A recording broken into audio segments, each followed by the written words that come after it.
Good evening, friends. It's Friday night. Here under the lights. It's time for some high school football. Welcome to Death Valley at Billy Henderson Stadium. Tonight's matchup between the Salem and your North Central Gladiators. And Central High School Association, North Central High School at all Northern High Schools Association sanctioning match for families who bring and walk and tuning action delivered at Facebook Gladiators will not be tolerated. Now, removal from the event site. Spectators are allowed to enter the competition area in your format. One local contest being conducted. Thank you for your cooperation in the promotion of this sportsmanship at Clarke Central High School. Tonight we'd like to welcome the area youth football program. And they are the Downtown Falcons.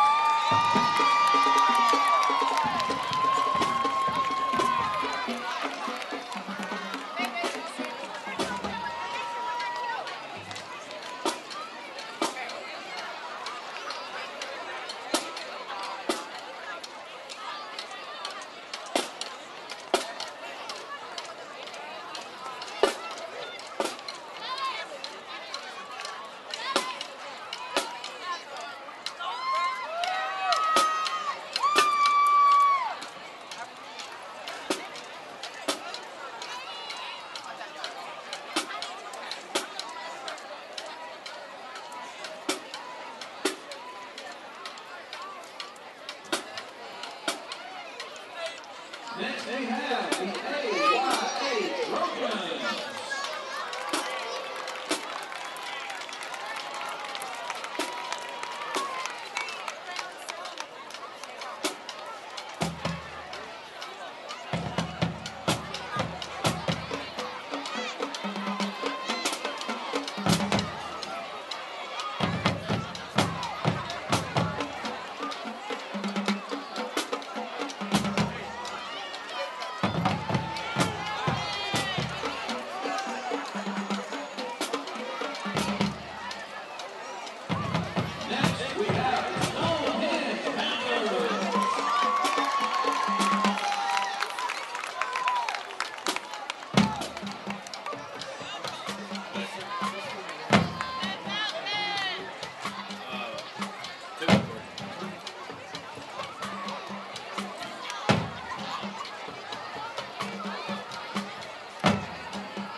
Ladies and gentlemen, tonight is also homecoming at Clarke Central.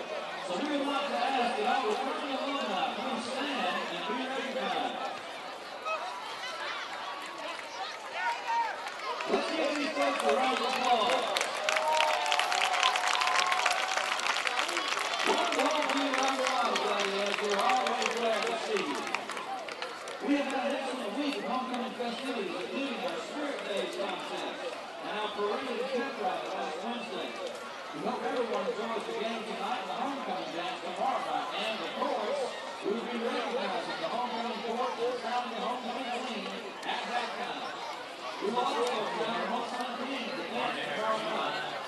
Once again, welcome back to all of our alumni. Once a Gladiator, always a Gladiator.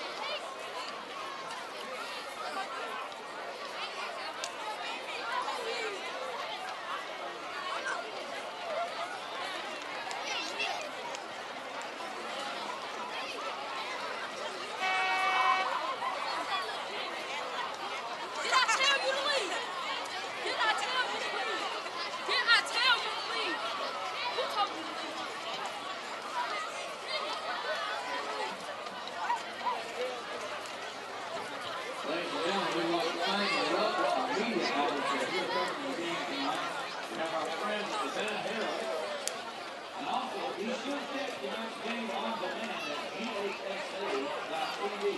Simply go to Clarke Central, GITV.com, click on Watch Now, and enjoy tonight's game on replay.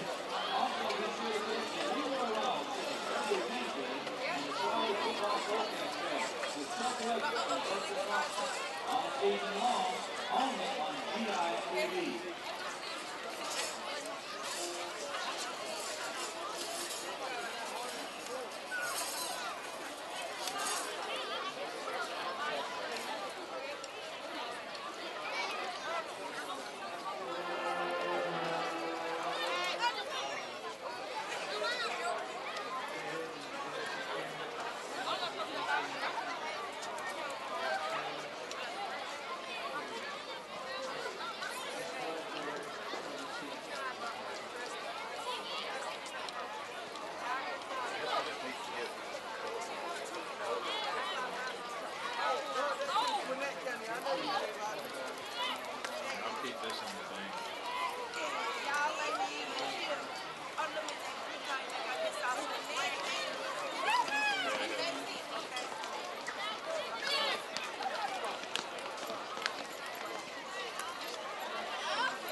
Ladies and gentlemen, please rise and remove your headgear as the 2012 Clarke Central High School JROTC Color Guard presents our nation's colors. And then please remain standing as our friends from Clarke Middle School, the Barney Harris Lions Middle School Band, play our national anthem.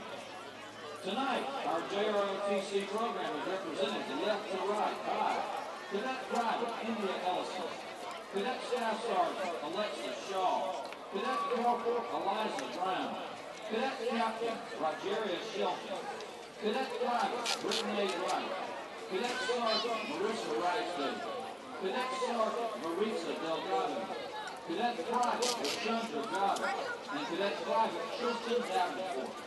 The color guard is commanded by Cadet Staff Sergeant Alexis Shaw.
hear for our middle school musicians.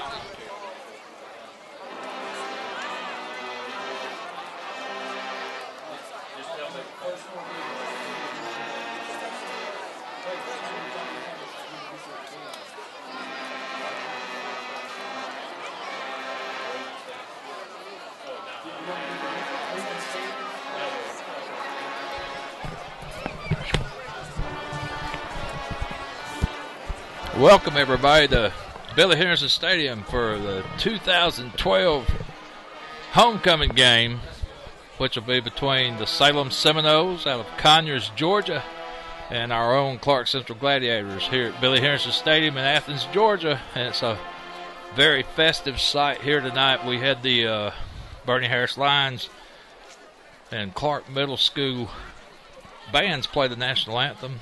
The colors were done by the junior ROTC class here at Clarke Central, and we've honored some Little League football teams that play around the area too. It's just been a real festive evening to say the least, and rumor has it the 1992 state runner-up football teams here tonight, and I don't know if they're going to honor them before the game or at halftime, but just a lot of stuff going on, good stuff here tonight at Billy Henderson Stadium. While we're waiting around for the players to get back out here on the field and the refs and whatever, we're going to catch you up today around the region here in 8-5A, and we'll see if we can get you some standings to look at to see how the region's shaping up a little bit. And here in 8-5A, there's a three-way tie currently right now between Clarke Central, Gainesville, and Heritage. Everybody is undefeated this season.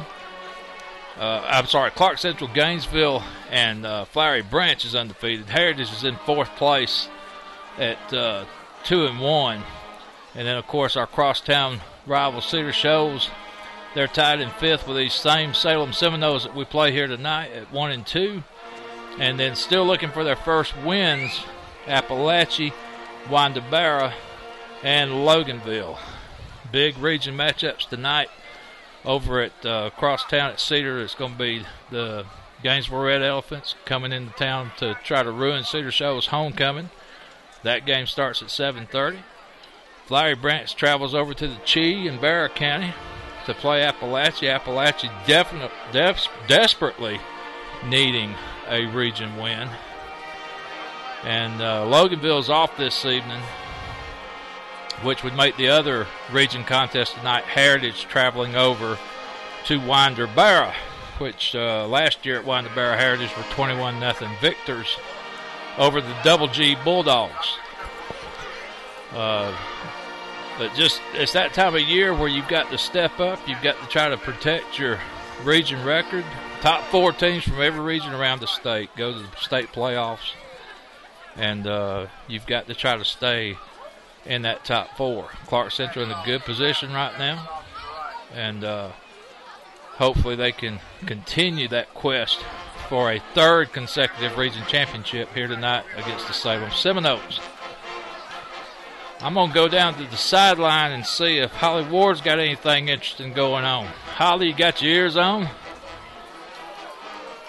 I am down here, Buster, just checking around things, and really enjoyed having the BHL and Clarke Middle Band come and join us tonight. It was really nice seeing all those kids out and participating and being a part of the festivities this evening. So not much happening down here. We're eagerly awaiting the captains to come down. It looks like they're coming down the Pines now and coming over to go out and flip the coin.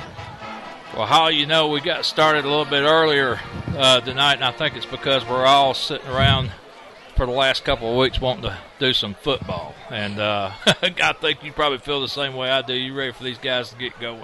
Absolutely, Buster. Having 2 Friday nights off would be the first time in my married life in 20 years that I've actually had 2 consecutive Friday nights off in a fall. So it was very strange and abnormal to not be at a Friday night football game, high school football game. So I am ready to get some action going, most definitely. Well, because of the wonders of the internet, I didn't have Friday night off, but I was bouncing from game to game all over the state. I watched Heritage at Gainesville. I watched Richmond Hill and Glen Academy.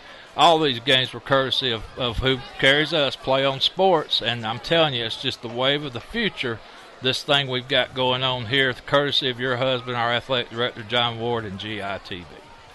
It's exciting to see the potential and what's possible with the internet now. And, you know, we have people that are watching all over the United States. We have former players that have gone away to college, and they have let us know that on Friday nights they check in. My parents actually are in Virginia this evening, and they're normally here at this game, and they're, you know, checking in online and watching the game. So it really makes our fan base definitely a national fan base. So we want to thank all of you that are watching and support us and continue to support the Gladiators. Well, and to give everybody an idea of what Holly's talking about and how far this web thing reaches, we've got Jordan Pierce out in Colorado Springs, Colorado, that tunes us in each and every week. We've got Quinshawn Watson and Alan Posey up in Knoxville, Tennessee, watching us as well. We've got Roger Copeland, a member of the 85 Clarke Central State Championship team down in Stuart, Florida, watches us religiously. And then, of course, Terrence Scruggs. I don't know if he's still pursuing his track career, but he watches us, Holly, from over in Europe every week.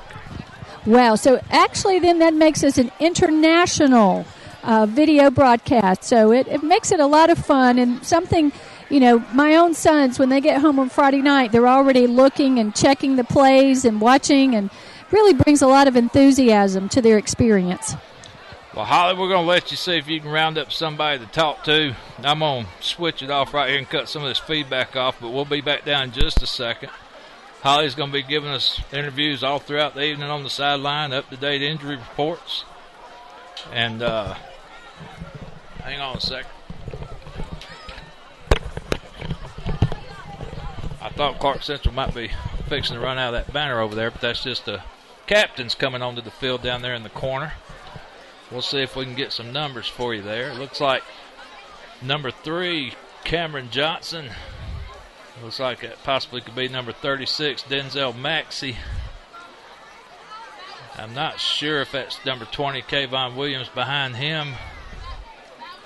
And the man on the rear, I can't quite get a number.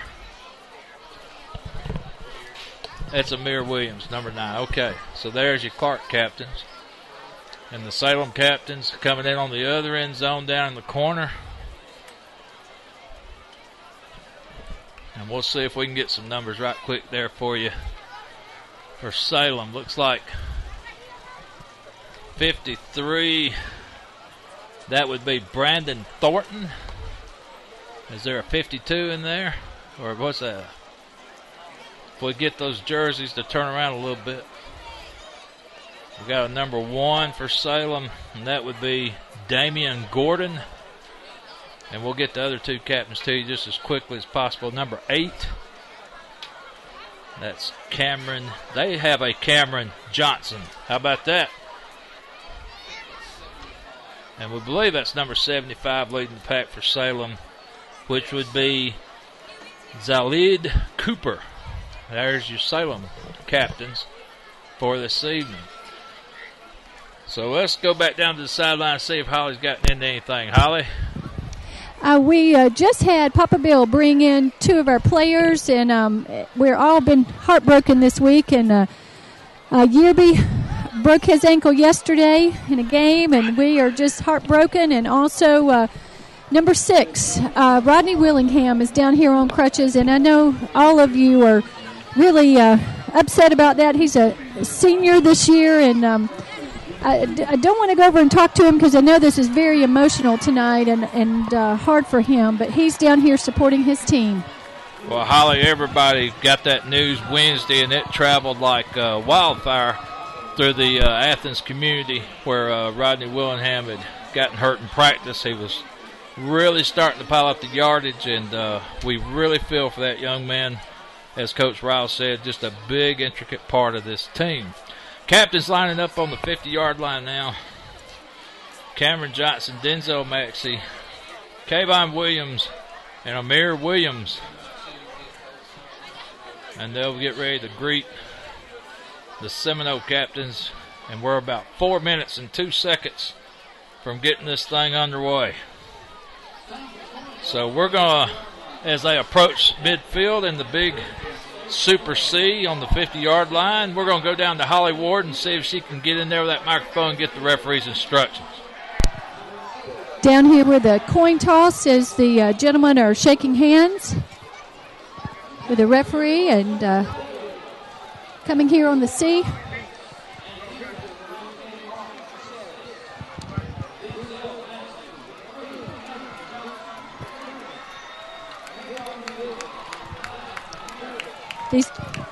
These gentlemen enjoy the competition. All right, guys, welcome to another night of Friday Night Light. All right, know where y'all would rather be, know where I'd rather be. Let's act like it. We're not out here to play, we're not out here to wrestle, we're not out here to fight, we're play football. So, with that being said, we have a penalty. Come find Mike or myself. We'll help you out with your offense, tell you what you got going on. Keep it clean. A lot of unsportsmanlike stuff going on early in the year. If we clean it up early, it won't happen later in the game. Do you have any questions for us? All right, Sales speaking, captain. This is tails. This is heads. What would you like to call? Tails. Tails is the call. If I drop it, we'll do it again. It is heads. Clarke Central, you won the toss. What would you like to do? Okay. All right. Clarke Central is heads. Before you want the ball, correct? Yes, sir. Which ones would you like to do? You've heard it. The Gladiators have won the coin toss, and we have deferred. There you go, Holly. That's just a wonderful thing down there on that 50-yard line to hear that referee give those instructions. As you heard him say, there's nowhere else he or these players would rather be on Friday night but playing football. So, Buster, it's time to get some football going as they're coming through the Clarke Central Gladiator sign here. These guys are excited to play tonight, and we are hoping for a great Gladiator showing. Amen to that. It's time to get it back in gear. We've had a week off from the broadcast, and we're ready to get things going. We're just excited to bring these games to you. We're a minute and 42 seconds away. Salem has got a banner, I kid you not, the size of an area code that they're fixing to run out of over here on the north end zone. And I'm trying to see what it says. It looks like it says Salem Rocks or something like that. But they've got some players already trying to gash through it before they are actually supposed to. And this is always one of those chess match things where either team tries to see which one's going to be the first one to run out. So we've got them covered on our split screens here at GITV, and we're going to be able to tell you exactly who runs out first, whether it'll be Clarke Central or Salem. We're down to 57 seconds as the waiting game continues. And there goes Salem. They drew first blood on the banner breaking ceremony. And there's the Clarke Central fight zone now. And here they come, the Gladiators. Red tops, gold bottoms, and the famous gold lids with the red and white C.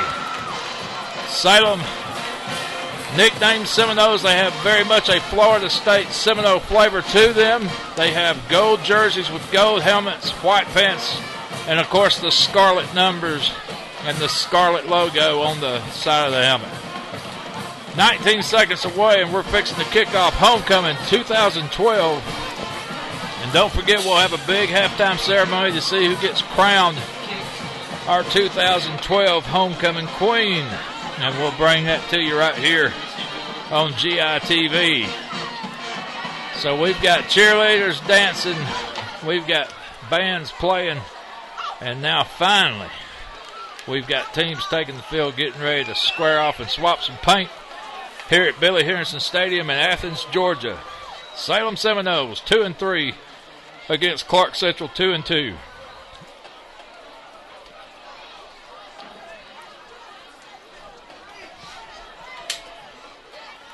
Max Germain will be doing the kicking duties for Clarke Central.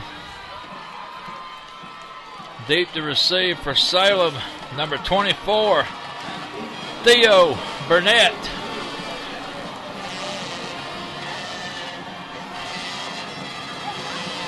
So here we go, homecoming 2012, getting ready to start right here. Germain getting his last instructions from the referee.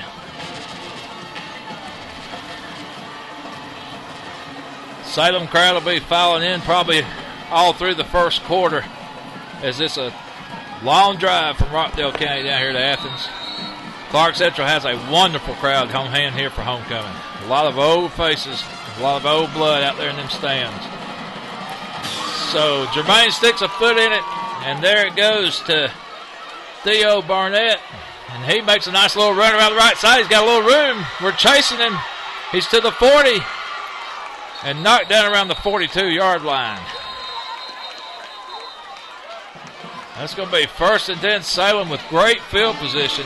Looked like number 25 for Clarke Central, Nathan Fulton, made the tackle for the Gladiators.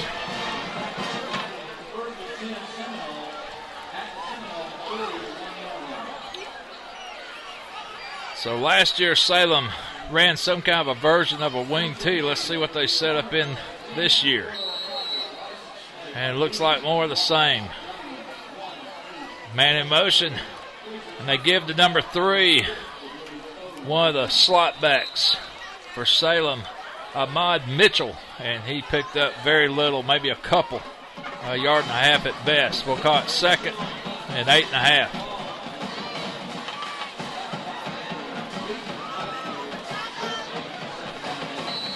Clarke Central's D has been playing great as of late. Only gave up the 12 points to Appalachia and only gave up 6 to Loganville in the last 2 contests.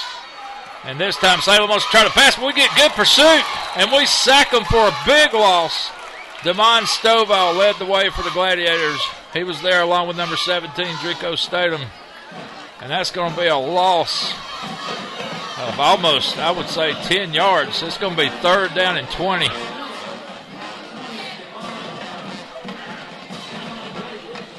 From the Salem 32. They've got to get to the Clarke Central 48 for a 1st down.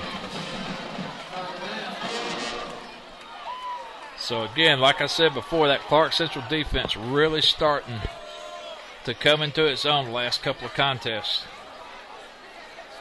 They got a guy in motion. They're going to fake a handoff. They're rolling out right to pass. They got a man streaking down the middle, and we almost intercepted. I believe that was number 25, Nathan Fulton, who got a paw on it and knocked it away from the Salem receiver. Damian Gordon, the quarterback, threw it a good 35, 40 yards in the air, but we knocked it away at the last second, and it's going to be 4th down and 20. Salem on their own 32. Back deep for the Gladiators. It looks like it's going to be Jelani Payne.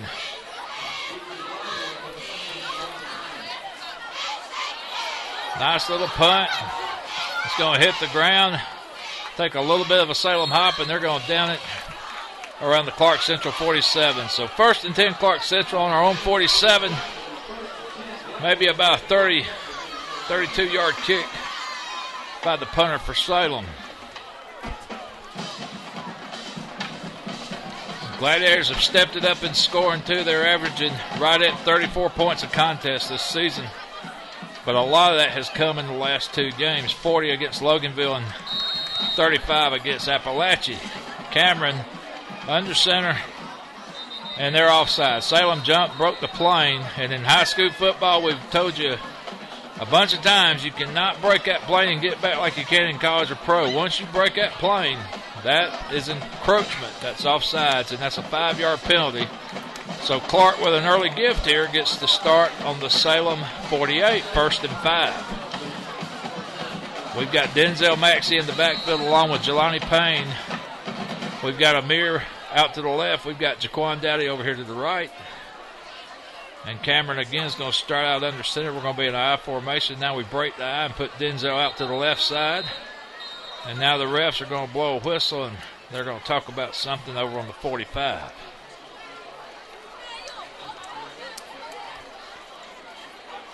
So another penalty on Salem. And I don't know what this could be. One. It's another 5-yard penalty. And either I didn't get the infraction signal. Must have lined up offsides or maybe had an illegal substitution. But Clarke Central gets the first down without running a play. And now it's 1st and 10 on the Salem 44. Again, I formation. Amir to the left, Jaquan to the right. And we give to Jelani, who breaks the daylight on the left side. There goes Jelani. He needs a block. He's got a man on the left side. He drags 2 Salem defenders down to the 25. Jelani Payne just took off for 17 yards around left side. Strong run by the senior. That's going to be 1st and 10 Gladiators from the 26. Jelani, the lone setback. Cameron's going to drop back in shotgun. We've got twins to the right side. Cameron fires a bullet over to the left side. I think it was intended for Jaquan Dowdy, incomplete.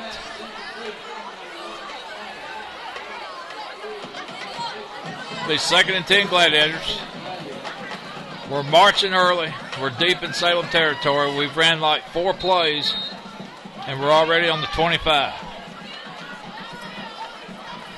We'll give a big shout out to our engineer, Chris Crumpton, cameraman, Charlie Harris, and Sasha Crumpton, sideline reporter, Holly Ward. This is GITV coming to you live from Billy Henderson Stadium in Athens, Georgia.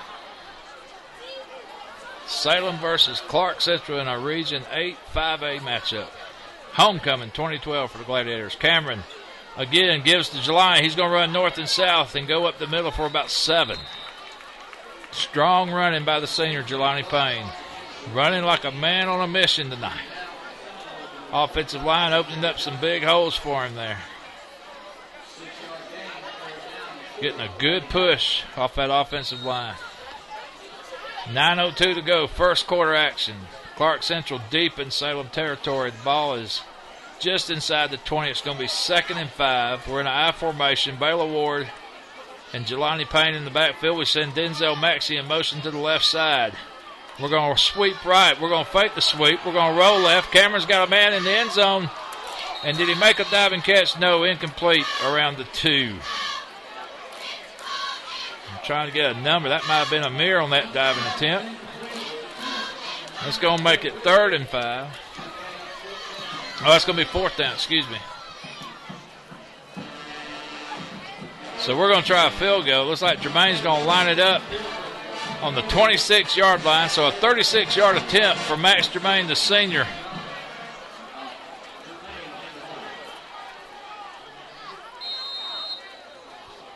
Brother Jock Jermaine will be doing the holding.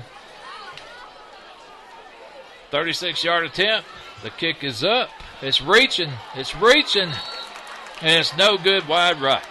Nice try. It had the distance, but it just sailed right on Jermaine.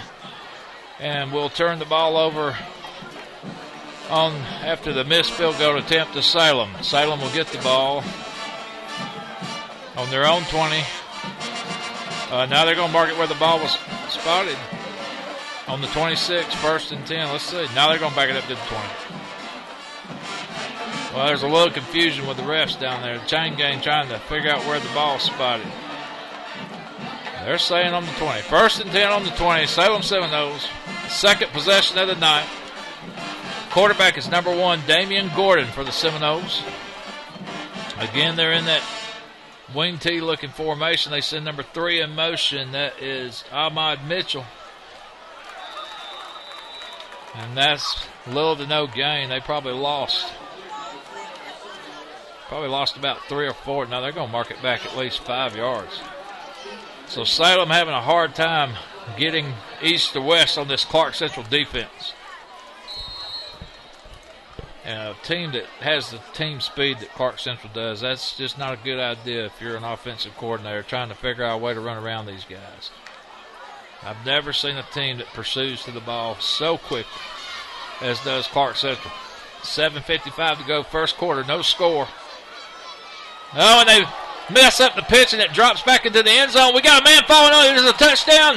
Yes, touchdown, Clarke Central. Let's see who got that fumble recovery.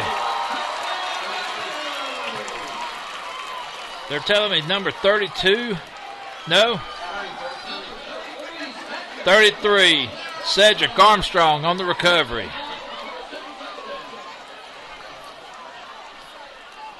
So Gladiators get another gift. They lead 6-0.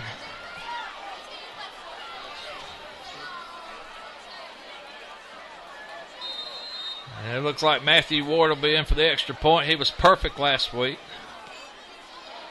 And that kick is up, and it's through there. And Gladiators lead 7-0. 7:44 to go, first quarter action. Clarke Central leads 7-0. This is GITV.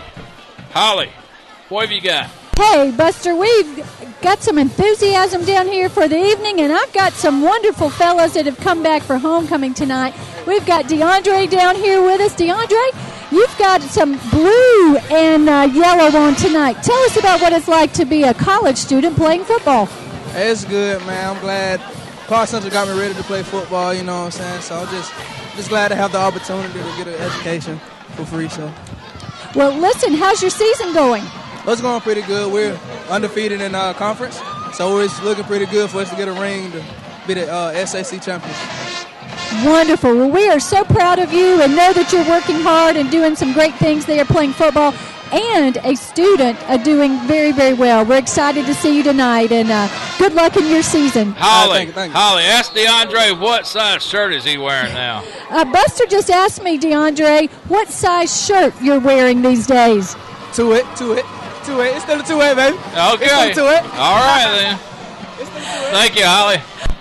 We're back to live action. Number 24, again on the return. And he's a hard guy to drag down for Salem. Number 24, Theo Burnett. Nice return out to the Salem, we'll call it the 26-yard line. First and 10, Seminoles. 7:35 to go, first quarter. DeAndre Harper, boy, he was a great player here for the Red and Gold. Just left us last year after a stellar senior season, and it's good to hear that he's playing on the next level. So Salem with their third possession, first and 10 from the 27. Again, they got all kinds of guys in motion. They try to give to the up back for maybe 3 yards on the play. Cedric Armstrong, who just scored the touchdown, and on the tackle for the Gladiators.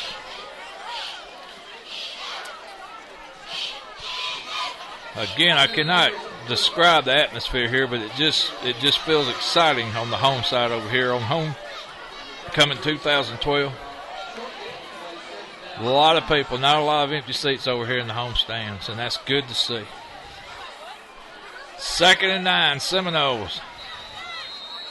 Referee's going to blow it dead, and I don't know if they've got to delay a game.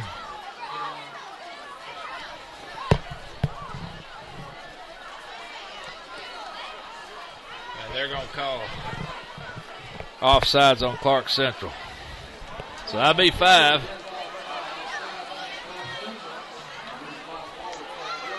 So Salem this time the beneficiary of a gift, and it'll be 2nd and 5.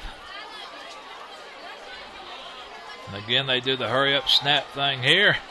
And we chase him and drag him down from behind the line. That was number 97 for Clarke Central, Allen Bam Bam Miller on the tackle. That's going to make it 3rd and probably close to 10 yards again. Big loss on the play.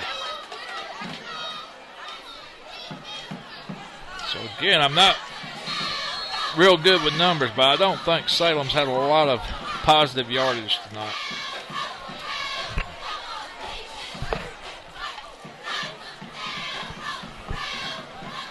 Third and 10. They run number 3 on that wing, Ahmad again.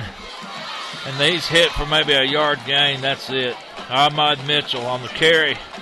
That's going to make it 4th and 9 4th and 9 Salem, as the Gladiators have a big defensive stand. And we're going to run the punting team out there. And again, number 28, Jelani Payne, the senior, is going to be deep to receive for Clarke Central. Let's see if I can get a number on that punter there for Salem. And there's a flag. Head referee's pointing at somebody.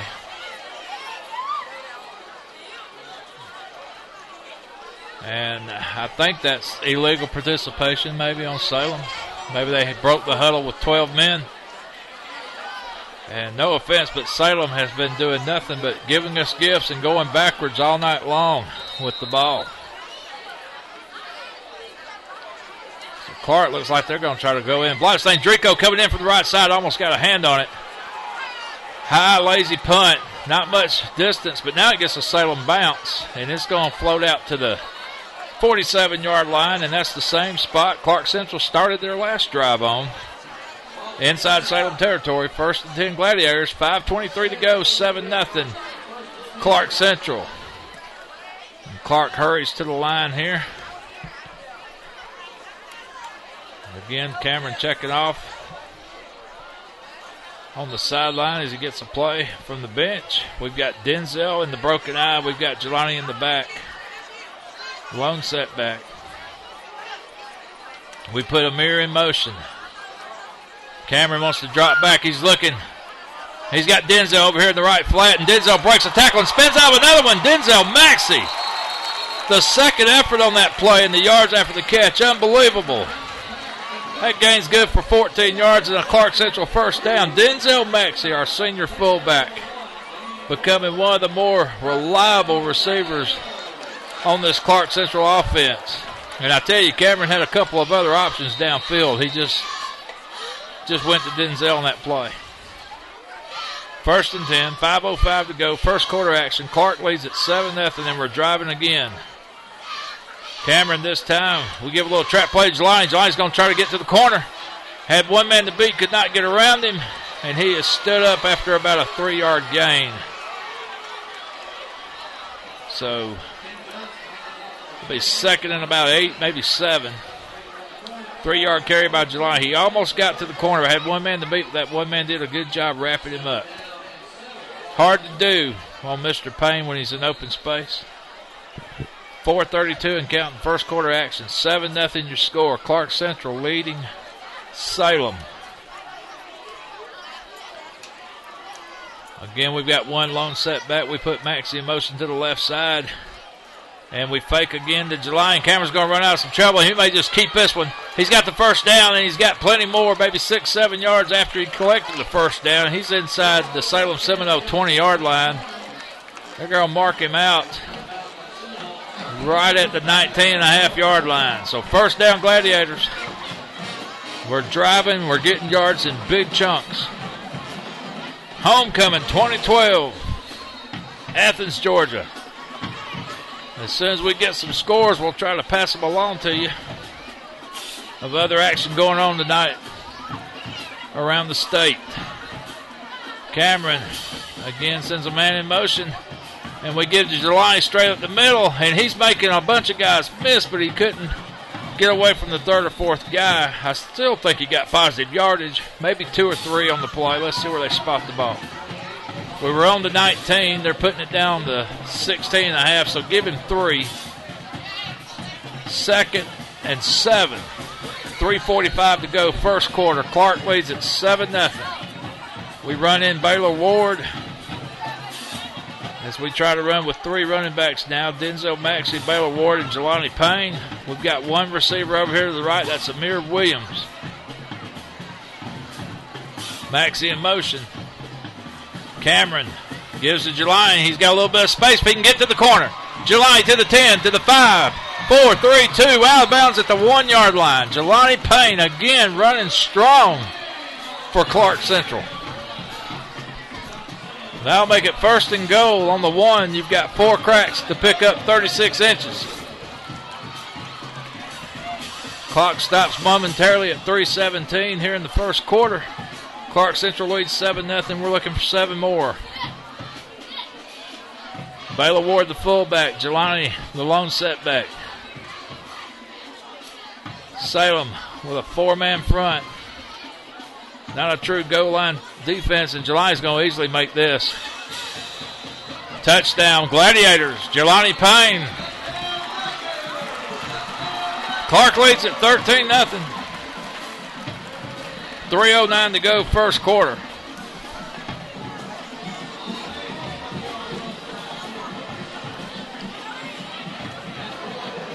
Matthew Ward again for the extra point duties. Jock Jermaine will hold to try to make it 14.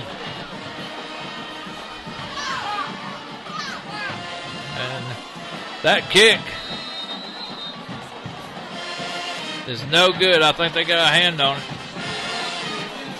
So Salem blocks the extra point, but Clarke Central nevertheless leads 13-0. 3:09 to go, first quarter action. Holly, what do you got? Holly, you got your ears on? Yes, Buster, we're down here, and that was another great drive. We had some great moves down here. Jelani is putting on a show this evening. I got another former Glad down here, a couple of fellas sneaking by me here. Gentlemen, let's turn and let Buster get you the front of you, your faces on TV. These are some other graduates from Clarke Central High School that are here with us tonight for homecoming, that are now student athletes at Mars Hill College. Guys, Drico and Marquez, tell us about how things are going. Things are real well. I'm just glad what the program did for me. College is real well. And we're doing good, having fun. Oh, my goodness. Do you see who just walked up, Buster? Yeah, is that Quinshawn? Quinshawn?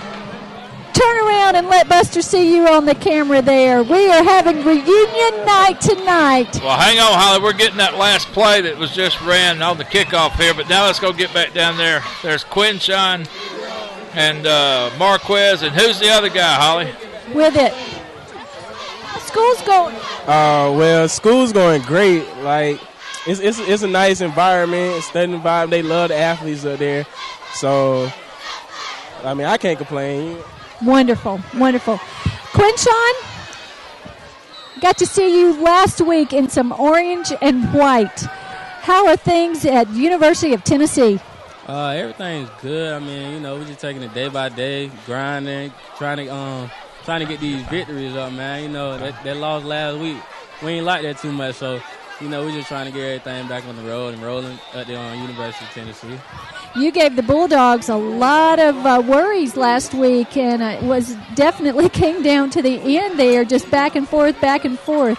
We are so proud of you guys and what you're doing, and the fact that you are in college, working and doing your best. Any advice for some of these other young fellas? Just, keep your head up and keep in your books. The grades are first. Amen. My advice is just listen to Coach Riles and do your work and study. Yeah, that's basically it. I mean, just study, get the class, keep your class first. I mean, sports will come later on, so I mean, just keep your academics up and you'll be fine. Buster, a lot of people always say, football players, but you just heard these three young men talk about academics. Well, they're a great example of this program, but listen, Holly, tell Marquez why you got him down there. He's smiling bigger than Quinshawn. I can see those pearly whites all the way up here in the press box. Buster says he can see your white teeth shining all the way up in the press box. So give him a big shout out there. See, he's got his thumbs up. We are proud of you young men, and we'll hope to catch up with you again. Let's get back to this action over here. Great job, Holly. That is classic stuff there. As we go back to live action, Salem trying to run a little sweep around left side. We clip him up pretty good, but I think he might have got the first down by a couple yards. So great stuff here at Homecoming 2012. Holly, you couldn't have booked a better interview. That's just, every time I see Quinshawn in that orange and white and Marquez, that just puts chill bumps on me. 1:38 to go, 13-0 our score. And Salem's going to line up 1st and 10 on the 25. And sorry we broke away from the play-by-play, but we just had to let you hear from those former Gladiators, now college athletes. And that's just a great thing. Great testament to the program as we sat the Salem quarterback behind the line. That's Cedric Armstrong again for the Gladiators. He's been all over the place. Number 33, he has a touchdown, a couple of sacks already. And we're still in the first quarter. It's going to make it second and call it maybe 16, possibly 17.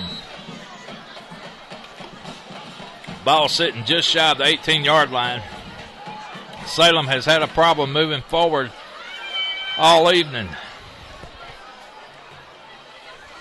We get a man in motion for Salem. They're going to swap their tight end from the right side to the left side. Now we got another man in motion. This time the quarterback's going to do a little keeper and a pitch.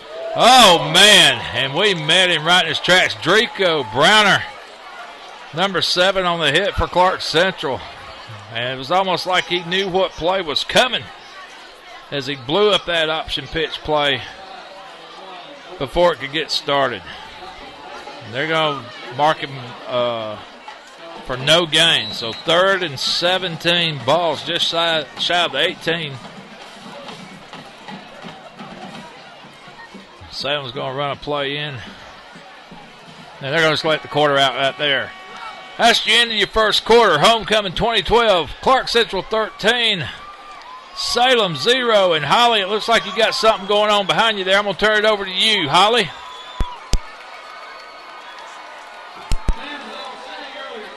Holly, if you got your ears on, there's something going on behind you out there.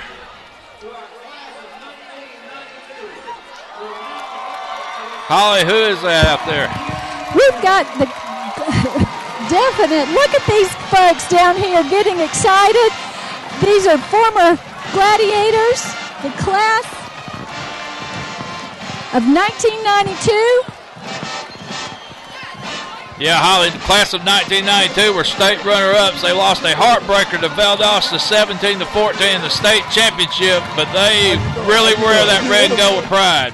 We've got Cedric Combs. I was about to say Mr. Combs. And Cedric is down here, and his son is standing over there that I just talked with.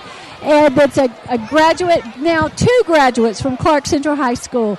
What's it like coming back and watching your son play last year and now watching him play at the college level? Oh, it's a great experience. Clarke Central High School is like a family. The community brings everybody together. We're 20 years apart, me and my son, and it's just like a family. As you can see tonight, we're just celebrating and enjoying life and having a great time. Wonderful. Another graduate from Clarke Central. You want to introduce yourself? Jermaine Barnett. And Jermaine, did you 92? Did you play with the Gladiators in 92? I did play with the Gladiators in 92. Led the team as interception 2 years in a row, 91 and 90 and 91. Well, we are really thankful that you're back with us, and hopefully you'll get to see a victory tonight. Oh yeah, we will. These are Gladiators. You know we're going to expect a victory all the time. Wonderful. There you have it, Buster. This is Gladiator Internet TV with some very excited alumni. Well, I'll tell you what, Holly, that Barnett name goes way back into the late 70s here at Clarke Central. And Kadeem Combs' daddy, I did not know that Kadeem's daddy played here. That's even more astounding, as you was talking to Kadeem earlier, that there's 2 generations of players out there. That's what homecoming's all about. Homecoming 2012, and we're just going to bring it to you all evening long as Salem's finally starting to move the ball a little bit on this Clarke Central defense. Again, they run it to the right side, but we stood him up. Number 49 for Clarke Central, Javion Hemphill, would not have any of that. He stopped him in his tracks. I don't know if he gained a yard at all. No, I think maybe half a yard at best. Second, call it 9.5. Boy, Javion blew that play up big time. Just started the second quarter, 13-0 our score. Clarke leads Salem here at Homecoming 2012. This time they send number 20 in motion, but they give it to the up-back, who gets a nice gain of about 4 or 5 yards off left guard. Let's see who was doing the toting there. I want to say 31 for Salem. Avante Patterson on the carry. He ran real hard up the middle there. Nice game for Salem. It's going to be 3rd and 5. One thing about these wing T type formations, you just don't ever know which way the ball's going. It's like a blowed up wishbone. And the quarterback just has so many different options and ways he can go with the ball.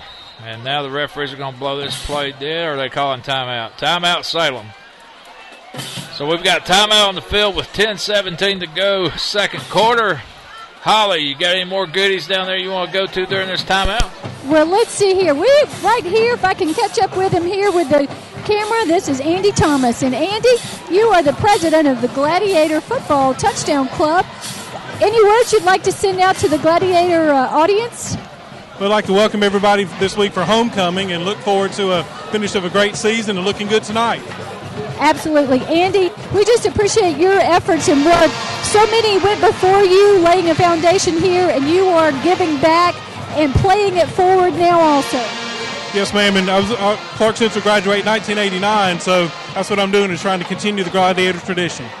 It definitely, as many mentioned, it's a family affair, and your son is at Shorter College and continuing to support and be a part of this program. Yes, ma'am. Thank you. Thank you, Andy. Holly, good interview with Andy, and that people just don't know he's the unsung hero when it comes to getting things done for this Gladiator football program. Andy Thomas, you'll never meet another guy who works so tirelessly year in and year out for this Gladiator football program. 3rd down, we're going to call it 5. Salem trying to pick up a first down here. The quarterback tried to elude but could not get away from Kayvon Williams. And we've got a Clarke man that's slow to get up behind the line. He's to his knees. I'm trying to get a number as he made the initial hit on the quarterback as he was trying to run out to the right side. And that's going to be number 35 for Clarke Central, Chika Anukum, our GITV Player of the Week last week against Appalachia, the Defensive Player of the Week. Chika Anukum, he's holding that arm kind of funny. I don't like the way he's holding that arm. Could be a wrist or a elbow or something, but it's going to bring up 4th down. We put Jelani Payne deep in return. And this time, I believe I got a number 2, possibly the punter, Jordan Scott. Number 29 on the punt, Raymond Parker. And I might still not have it right. It might be number 20. It is. Number 20 for Salem. And I don't have a number 20 in my roster, so there you go. I tried to give him a name twice, but he didn't want one. 1st and 10, Clarke Central. 9:38 to go, second quarter. I hear some sirens off in the distance. That might be the homecoming crown coming here to Billy Henderson Stadium under lock and key by the Athens, Clarke County's finest. Second quarter action, 9:38 to go. Clarke trying to score for the 3rd time this season as we start from the 30. Cameron going to drop back, throw one over here to Jaquan Dowdy. Jaquan Dowdy catches one at the 30 to the 35 to the 40, and he's dragged down around the 44-yard line by number 5 for Salem, Kevin Holmes. But a good pickup for Clarke Central. That'll be good enough for a first down. 1st and 10, Clarke Central on the 40. They're going to call holding. Wow. After a big pickup, we got caught grabbing too much jersey, and that'll back Clarke Central up. And they called that one right on the line of scrimmage, so that's going to put us probably all the way back to about the 20-yard line. Bad thing is we lose yardage. Good thing it'll still be first down.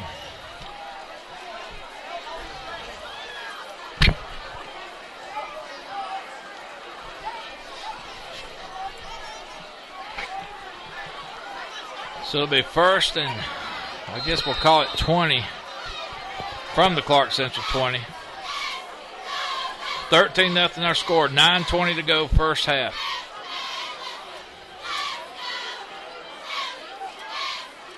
And Cameron's going to do a little keeper, a little quarterback draw up the middle, and he's picking up yardage by the chunks as he gets out to the 39, close to a first down. Just a little simple fake quarterback draw. Cameron ran nicely up the middle, and they're going to call it a first down. So 20-yard pickup by Johnson gives the Gladiators a first down. And we are moving pretty easily this evening.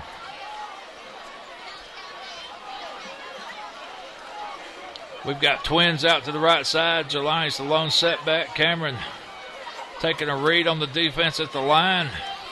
We give to Jelani. Jelani wants to go out the right side, and he's got Seminoles all over him as they tackle him, but Jelani stays on his feet and finally goes out of bounds around the 42, 43-yard line.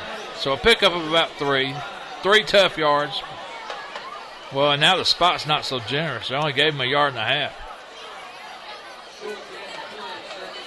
So play looked like it got more than it did. It's going to be second and call it 9. 8:28 to go.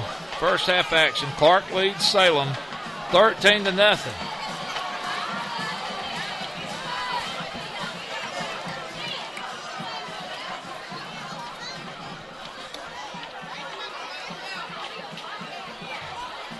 Cameron drops back. Gives off to Jelani. Minimal gain again, maybe a yard and a half. And Salem's starting to get a little bit more pursuit up on the line here midway through the second quarter. We're going to send in a couple of substitutions. Clarke Central sending in number 26, Marcus Campbell, and number 2, Jamonte Smith. We've got trips out to the right side. We've got one receiver over here to the left, and Cameron's going to go back in shotgun. Jelani's on his left hip. Third and call it 8. 7:45 to go, first half. Cameron throws a bullet across the middle, complete. And I believe that's Jamonte Smith on the reception as he drags the Seminole across the 50 down to the 48, and that's going to be another Clarke Central first down. Gladiators moving easily tonight. First and 10, Clarke Central in Salem territory.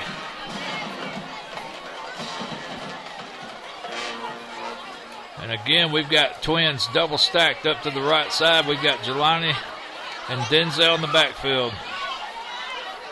7:23 to go. Cameron fakes a handoff. He's looking over to the right side. Complete to Jaquan Dowdy. Jaquan Dowdy makes a move. Makes a man miss. And he's finally tackled around the 30-yard line. Jaquan Dowdy, another nice 5-6 yards after the reception on the catch. So Clarke Central receivers doing a good job of picking up yardage after the catch tonight. Working very well this evening. We're going to be first and 10 from the, I want to say the Salem 30. I'm looking for the chain gang to move, and now they move. Clarke Central's ready to run the play, but they're having to wait on the chain gang to get set. That's how fast we've been moving tonight. 7:12 to go, first half. Clarke Central leads 13-0. We're looking for more. Drive started on the 20.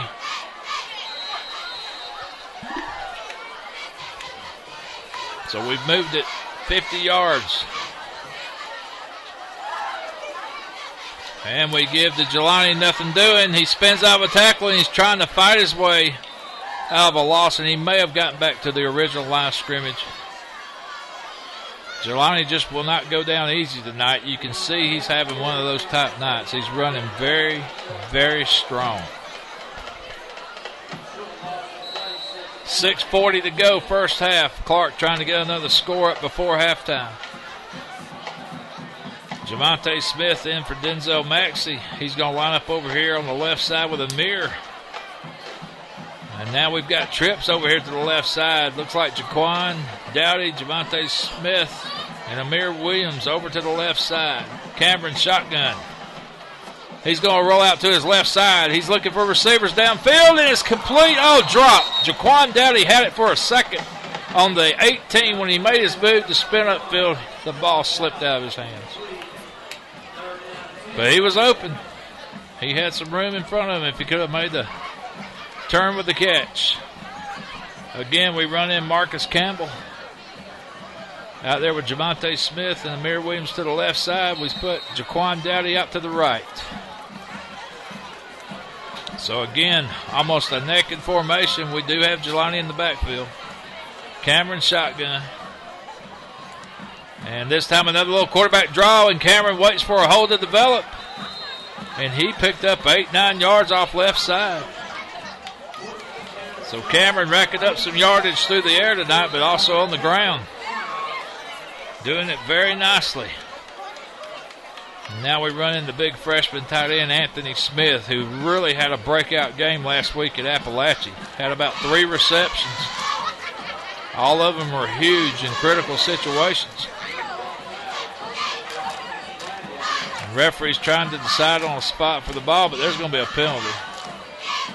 They got the Gladiators for something. Let's see if we get a signal here. And that must be a personal foul. That's a big one. Personal foul on Clarke Central.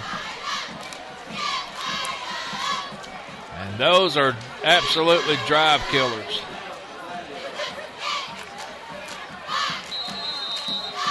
So the scoreboard and the chain gang are saying it's fourth down and about 18.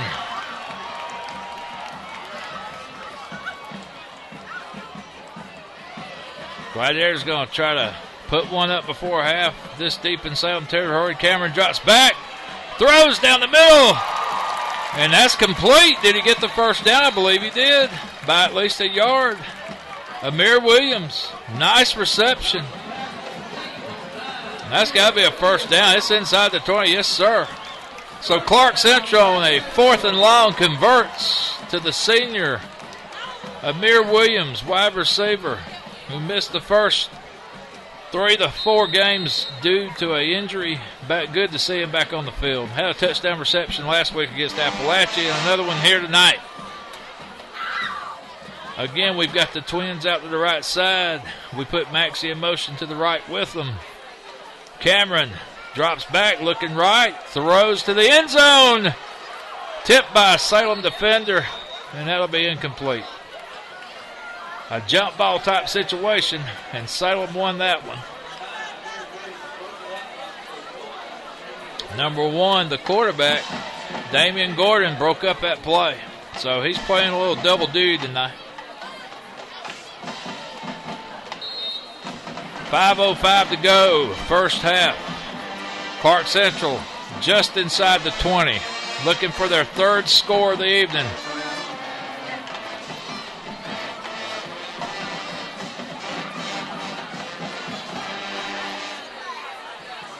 Cameron under center. Again, we put Maxie in motion to the right side. We give to Jelani straight up the middle. He's got a big hole. Jelani just broke off 10 yards off left guard. Let's see if he got the first. The spot's going to be on about the 8. That may be good by a yard, first down. So it's going to be 1st and goal now. Clarke Central on about the 9. 1st and goal on the 9. Call it maybe the 8.5.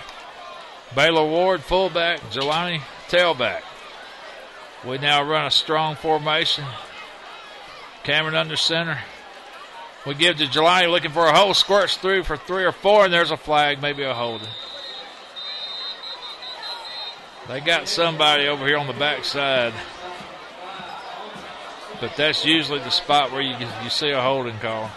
Yes, sir, holding on the Gladiators. That'll back them up 10. So, again, you get to keep the first down, but now you'll have to start from the 18, 19-yard line, 1st and goal. So you hate seeing that. That's 2 big penalties on this drive. A personal foul and a holding that has made this drive a little longer than maybe it should be. 4:35 to go. A lot of clock being ate up on this drive.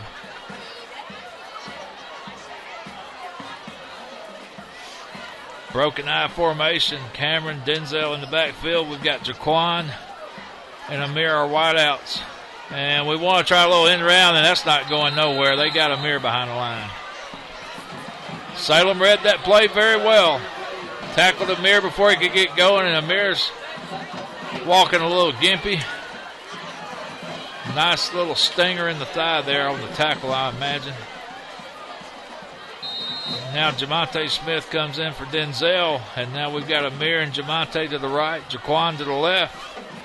Definitely a throwing situation here, as it is 2nd and goal from the 26. And Salem with a 4 to 5 man front, acting like they may be trying to blitz here. Put a little pressure on Cameron. Cameron wants to throw a little timer out to Jaquan, complete. Jaquan inside the 10, down around the 9. Just a timing pattern, that one of those little slant patterns that we ran real well at the Salem contest. I'm sorry, at the Appalachia contest. We're running a little bit of that stuff here too. 3rd and goal from the 9. Gladiators looking to get on the scoreboard again before half. 3:09, 3:08 to go in the half. Homecoming 2012 from Billy Harrison Stadium, Athens, Georgia. And now we have a timeout by Salem. So, Holly, after listening to me beat my gums, let's see if you got something going on down there on the sideline. Holly, you got your ears on? Absolutely, Buster. It just gets better here, homecoming. I think you can see I am dwarfed here by Alan Posey, who's joining us with his orange tea. Alan, welcome home. And how are things going in Tennessee and Chattanooga? Well, it's good to be home. Or actually, Knoxville. Yeah, it's good to be home, and things are going real well. Kind of disappointed about last week. Thought we would have pulled that one off, but it's good. I'm excited for the rest of the season and see what we can do. Well, Alan, I had the opportunity to come to the Georgia and Tennessee game last week, and you guys definitely made it close. I was watching you warm up. You know, you're large and tall down here. You're still big out there with those guys. I mean, I'm a little bit average when I'm with all the other guys, but definitely when I go in public, people tend to pay a little bit of attention to me. Well, you have done so well and really excelled in academics and athletics, and we are very proud of you and so glad to have you with us this evening. Yeah, good to be back. Holly, don't let him go yet. I want to ask him something after this play. All right, Buster wants to ask you something. Cameron's in shotgun. We've got twins to the right side. 3rd and 9. Cameron drops back, looks to the end zone. Touchdown, Gladiators. Jaquan Dowdy. Holly, what I wanted you to ask Posey, was that a pre-planned thing or not? We got to see that sweet touchdown that Quinshawn made against Georgia State. Ask Alan, did he plan on picking Quinshawn up? Because it brought back such memories the way they used to do here at Clarke Central. Absolutely. Buster wants to know if you and Quinshawn had pre-planned the lift that you did when he scored a touchdown against Georgia Southern. You used to do it here at Clarke Central. Had y'all planned for that? Yeah, I told her, I said, Q, if you score, you come find me. As soon as you get done, you come find me. So that's what we did, just like old times. Well, it was wonderful to see. Buster got a snapshot of that offline. Yeah. And it's online. It's everywhere in the Clarke County School District. It's everywhere in the Clarke County School District. It got passed around, so we sure are proud of you guys and wearing the orange and white. Oh, yeah. Thank you. Always good to hear and see Big Alan Posey, and he was a big part of that trip to the Dome we made back in 2009. And, of course, I'm telling you, just a remarkable specimen, Alan Posey. It's good to see so many people here tonight. Posey, Quinshawn, Marquez, Kadeem Combs, the 92 state championship team. The hits just keep coming. And speaking of coming up and showing up on homecoming, my compadre, Chuck Wegman. I'm sorry, Buster, to run late. We know you're the busy guy. Selling cars like candy bars, I guess is what they say. That's what you got to do. 20-0. Clarke Central leading 2012 homecoming here with 2:56 to go first half. It's like Jermaine's getting ready to tee it up. Clarke Central offense pretty much had their way so far this evening. Salem offense has had a hard time moving on that rejuvenated Clarke Central defense that has just last 3 games been playing pretty much lights out. You know, Coach Riles was saying all week the improvement out of this Salem bunch.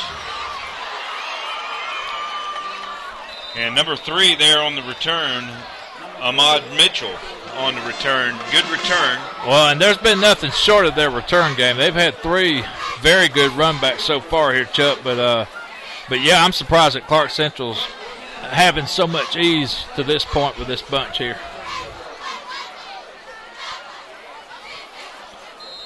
Beautiful night for football, though. You got to say that. Hey, it's wonderful. It's that time of year, that little crisp fall feeling in the air that makes you want to put on the long sleeves after the sun goes down. It's football weather now. So the two-way guy, Damian Gordon, lines up at quarterback.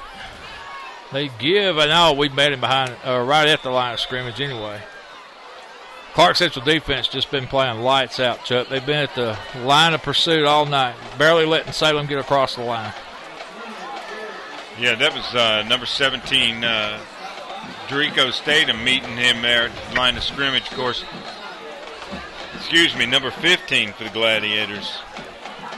That's Marcavius Ford, and the sophomore. Been able to see the improvement out of this defense each and every week. Salem comes to the line 2nd and 8. And Gordon wants to roll out here to the right side. He's got a receiver trying to go downfield, but we're giving chase, and he's going to tuck it up and run. And I don't know who made the initial hit, but he stood him up big time. Good, solid tackle right there. He's coming up off the ground now. Get a number. That's number 33. Cedric Armstrong. That's it. He's been doing it all night. That's his 3rd, 4th hit on the quarterback, and he's got a touchdown recovery to boot. So we've got a timeout here with 1:52 to go first half. Holly, what you got down there? We have someone who's been a supporter here at Clarke Central for several years, Dr. Rossi, and he has been a faithful on these sidelines. And we just want to give you a shout-out and thank you for your support that you've always had. Dr. Rossi, you're here on Friday nights. Yes, I am. I enjoy being at Clarke Central. I've been doing it for, I think, 15 years now. And go Glads. Wonderful. Thank you. And you are a faithful supporter. We really appreciate you. Thank you, Holly. Starting to see the Clarke Central band make their way across field over there as we get ready for the homecoming court of 2012 to do their thing. And I'm telling you, I'm still, Chuck, amazed at the homecoming crowd over here on the home side. No doubt about it. Was really expecting a little larger crowd from Salem, but not a lot of people made it over from the Conyers area. And Holly, you be sure and tell Dr. Rossi. Looks like he's been down there longer than 15 years to me. Tell him Chuck Wegman said that. Go ahead, Holly. Go ahead, Holly. Well, here we go. Here he is. He just responded. Yeah, I feel like it. Salem's got a man down the middle, and I think he might have made the catch. Looks like he did, and once again, number 25 for the Gladiators, Nathan Fulton. Mm-hmm. He looks like he touched that, and it looks like it was an incomplete pass, Buster. Good deal. Salem really having problems on the offensive side tonight. Nathan got a little bit of a touch on that ball and kind of knocked it a little wobbly on him. Well, now we've got Jelani and Drico Statham deep to return on the punts. We've been just having Jelani, but we've got two guys now. The Salem punting game has left a little to be desired tonight, too. Very short punts. This one, however, not that bad. Jelani with the fair catch. So he probably could have ran that one. Yeah, no doubt. The Gladiators, though, taking over 1st and 10 from their own 28-yard line with 1:35. This is the drill that Coach Riles likes to run. Let's see what we can do here with 1:35 to go, Buster. Well, it's been pretty easy pickings. The running game's been there. The passing game's been there. The only negative has just been a few Clarke Central penalties. A couple of holding calls and a personal foul call stalled a drive before we scored that we could have scored a lot quicker on earlier. But nevertheless, here we go. Trips out to the right side. Cameron in shotgun. We're starting on about the 26-yard line. And Cameron's going to do that quarterback keeper again. He's up the middle, and he's got probably 10 yards and a first down. Good decision to keep the ball and tuck it up, and brought down by Avante Patterson on the tackle. Well, good decision there. And, Chuck, I can't tell you the joy I have with you being here now, because all the fans out there in internet land I know are wanting to hear some scores. Well, we have no score. I'm going to give you one that middle of the ninth, the Braves are up to bat, and they're down 3-6 against St. Louis. Oh, I tell you, I don't agree with the one-game play-in thing. It should have at least been a 3-game series, but so be it. Been a nice run by the Braves, one of their better records in quite some time, and I hate seeing Chipper go out on that kind of a note if that score holds true. Yeah, you hate to see Chipper go out that way. The Braves took a 2-0 lead early, but were not able to hold on. So again, we've got trips out to the right. Cameron shotgun. He's looking left. Got Jaquan Dowdy at the 50. Jaquan Dowdy to the 40. To the 36-yard line and out of bounds. So Clarke moving big chunks again and stopping the clock. Great play by Jaquan Dowdy to get out of bounds. Elijah Daniels, number 16, was holding on to dear life to anything he could grab on jersey. Yeah, Cameron running this offense very smoothly thus far in this first half. Minute 12 to go. Clarke wanting a fourth score before half. We're inside the 40. Caught the Salem 36. Cameron shotgun looking. He's going to throw it down to Jaquan Dowdy in the end zone. Touchdown! Touchdown, Gladiators. Boy, Dowdy made a great play. Off of number 16, Daniels. He got maybe a little bit of a push, but they were both bumping all the way down the sidelines and was able to turn. The pass was right there on his outside shoulder. Turned, caught the ball. Just a great reception right there, Buster. Yeah, I'm sitting there counting 5, 6 different athletic moves on that catch. He had the twist, he had the spin, he had the leap, he had the fall backwards, and he still made the catch. Great play, Jaquan Dowdy, as Baylor Ward comes in for the extra point. And the kick is up, and it is good. So the Gladiators, with a minute 4, they use what is it? 32 seconds. Yeah, half a minute. Drive. Half a minute. So with 1:04 left in the second quarter, your score: Gladiators 27, Salem 0. 2012 homecoming here at Billy Harrison Stadium, Athens, Georgia. And you saw a lot. You saw the Bernie Harris Lions, Clarke Middle School bands perform the national anthem. You saw Clarke County Little League football teams before the game started. You saw the class of 92, the state runner-up against Valdosta, announced after the end of the first quarter. And now at halftime, you're going to get to see the homecoming queen crown. So, I mean, boy, this is a hot ticket in Athens tonight, Chuck. No doubt. 27 points here at the first half. Did not know how the Gladiators were going to come out after losing such a, just a wonderful piece of offense with losing Rodney Willingham this week. Yeah, that news, I'm sure, rocked the state when that got out on Wednesday, and just couldn't happen to a better guy. I mean, Rodney Willingham, just top-notch individual. He lifted the team spirits every time he spoke. I mean, you just hate seeing that happen to that guy in his senior year. Well, the Salem up back falling down as he makes the catch, goes down to a knee, so they're going to take over 1st and 10 from their own 13. You would imagine out of that wing tee they're going to keep it on the ground right here and try to get the clock run down. So 1:03 to go before half. Salem maybe going to try to run some kind of 2-minute offense here. But again, they're staying in that wing tee type setup thing. It's just not truly a shotgun. It's more like a up and close thing. But they get some yardage here. Number three. That's Ahmad Mitchell. Brought down by Nathan Fulton, number 25 for the Gladiators. So probably one of the better plays for Salem this evening. That's a first down. Clock will start running on the referee's whistle. 57 seconds to go, first half. Again, Salem, they're going to give off to number 20. We do not have a name. We've got a number, but not a name. So number 20. And Marcavius Ford, number 15, up on the tackle on that play. So 35 seconds to go. Let's see if Salem tries to get off of their play. They do. They hurry to the line. Eckhart coming in for Anukum. Trying to catch the Clarke defense out of position, but they wait till we get set to snap the ball. And they're going to run a little flat out here to number 20. And we have 3 or 4 red jerseys put a hat on him, but it takes a little bit to get him down around the 40. Yeah, once again, number 15 finally cleans it up. Marcavius Ford on the tackle. I tell you what, that Marcavius Ford is a good-looking sophomore, Chuck. Yes, he is. He's been out there most of the year. Out there on the island, so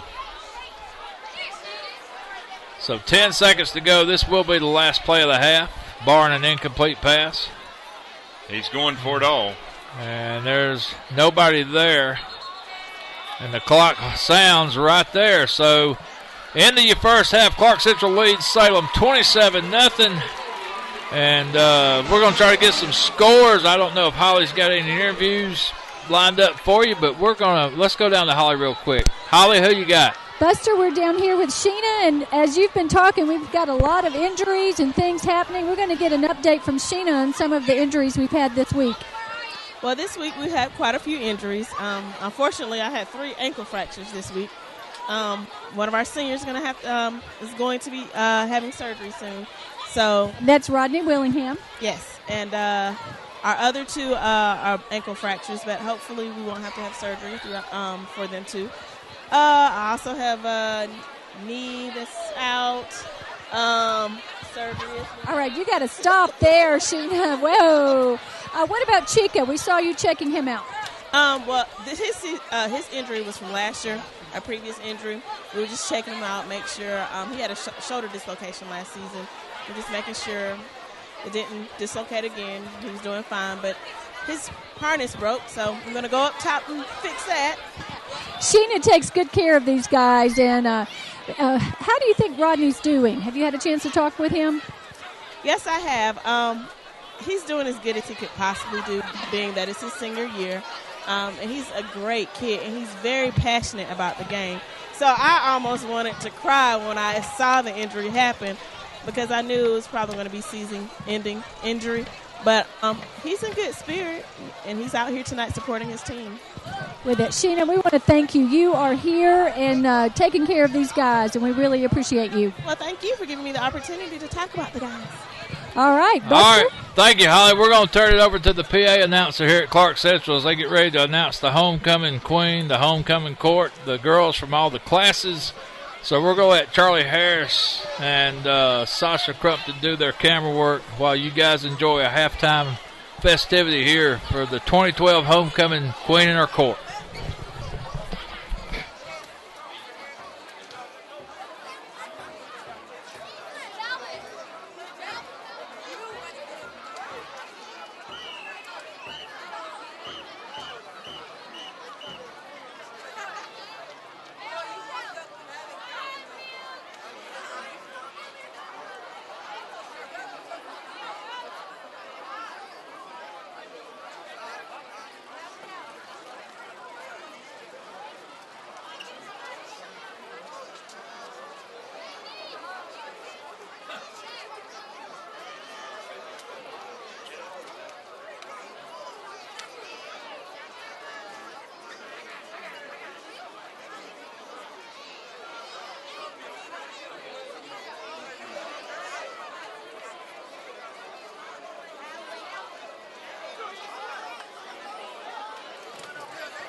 Take it away, Holly.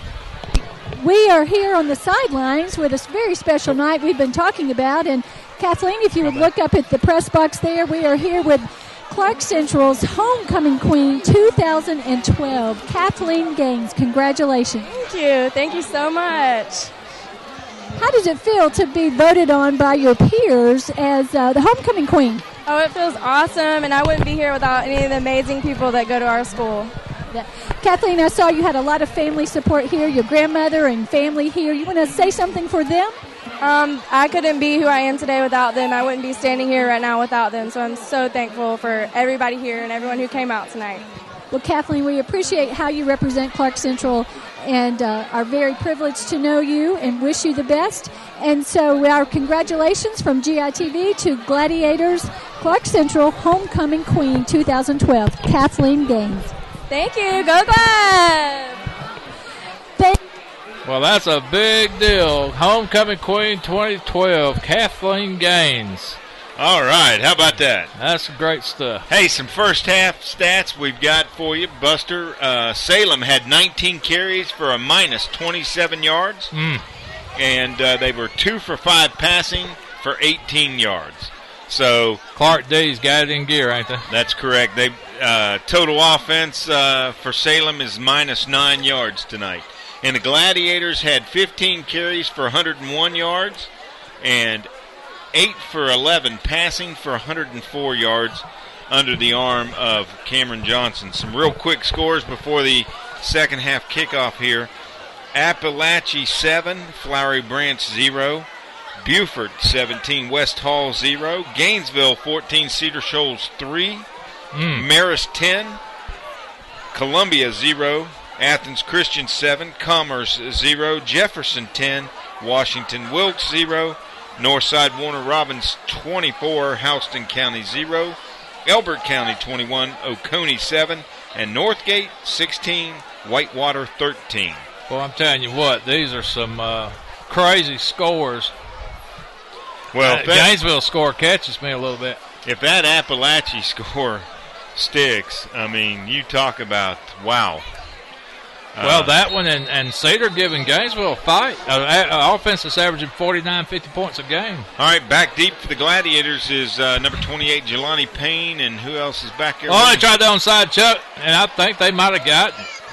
Number 45 for Salem, looks like he got the ball. Yes, he did, definitely. Isaiah Johnson for the Seminoles. Well, interim Coach Caputo over there coming out with a bag of tricks here in the first half. That's a Coach Riles move right there. I'll tell you what, Riles ain't going to like that at all. Expects his team to be a little more alert than that. We had 2 or 3 red jerseys diving around the ball, but Salem executed that pretty well. 1st and 10 Seminoles. They're on the Clarke Central 47-yard line. They did have a Brookwood score 24 and Decula 14. That was the late second quarter score.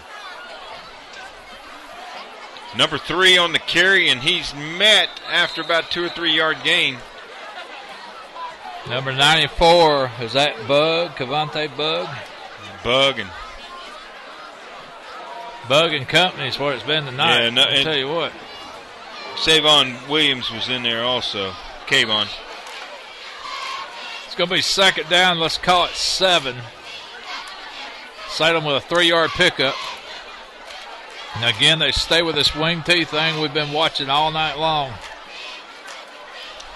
Now they got a man in motion. They're going to pitch it out to the left side. Bad pitch.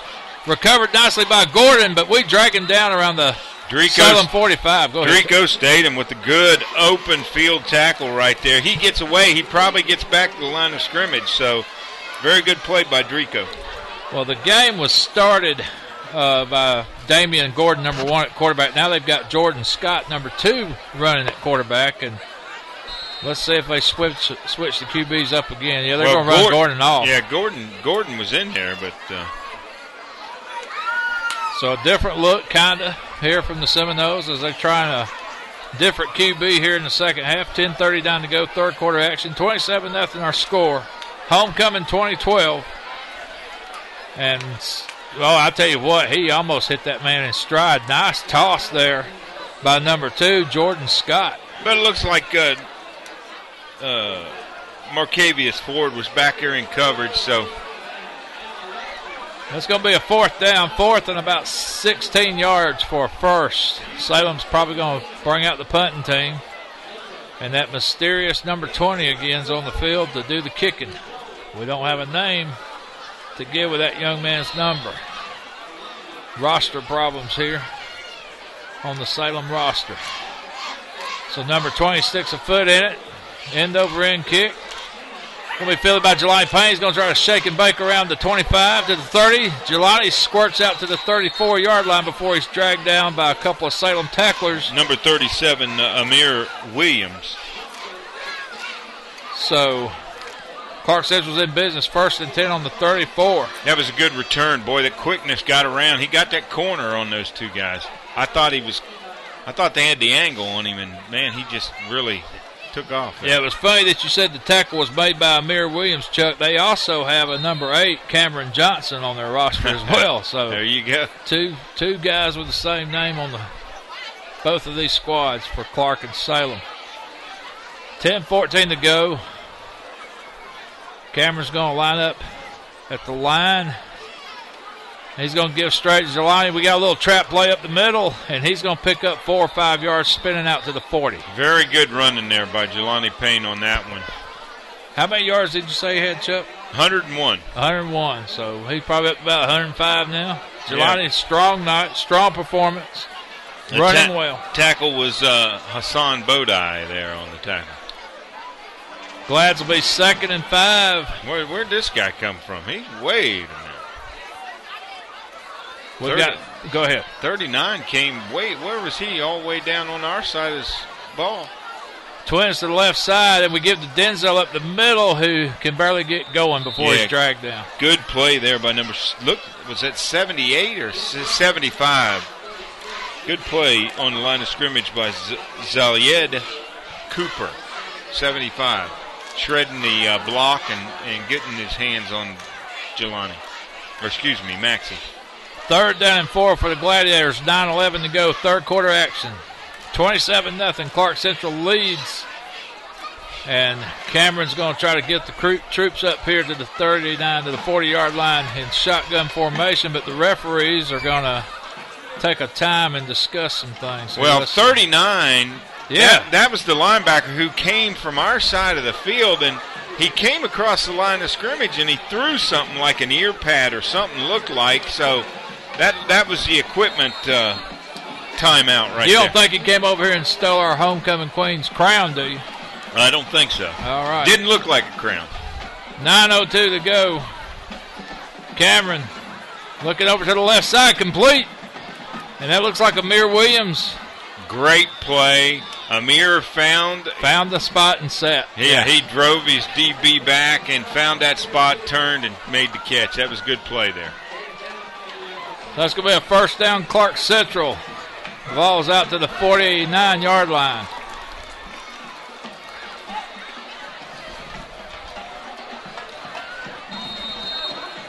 $8:47 to go. Clarke driving. 27-0 our score. We've got two receivers to the right side, and we give to Jelani, who tries to find a hole off left side and maybe gets 3. Yeah, that was a good play there. 43 for Salem, linebacker. We don't have his number either, do we? Oh, okay. I'm sorry. Nope, sure don't. Don't have his line. So, again, roster problems continue to plague us here on the Salem end of things. Not a lot of information. But he made a good play. 43 and 20 is probably their two best players, and we don't have names for them. So we drop back to pass. Cameron throws over here to the right side, complete to Jaquan Dowdy, and Dowdy makes a man miss and dives to the 34-yard line. It brought down by number 45, Isaiah Johnson on the tackle, but that's going to be good enough for a Gladiator first down. Again, we're moving it in big chunks, and we're moving it quickly. Well, Cameron had all day to throw that one, and he really had two choices. He could have been a little more patient and found Amir Williams in the middle of the field also. 1st and 10 Gladiators. We're on the Salem 34. 7:42 to go, third quarter. Jelani, the lone setback. We give to him. He tries to make some guys miss, but he gets dragged down immediately after he crosses the line of scrimmage. Number 62, Ian Moon on the tackle. Again, in case you missed it at halftime, Kathleen Gaines was crowned our 2012 Clarke Central Homecoming Queen. And very deservedly so, I must add. Very radiant out there in her crown with her flowers. It was just a great thing to see. Cameron sends Maxie in motion to the left side. They give to Jelani again, and he finds a hole up the middle and maybe squirts for 5-6 yards before he gets dragged down. Good hole there, and he found it. Number 62 on the tackle.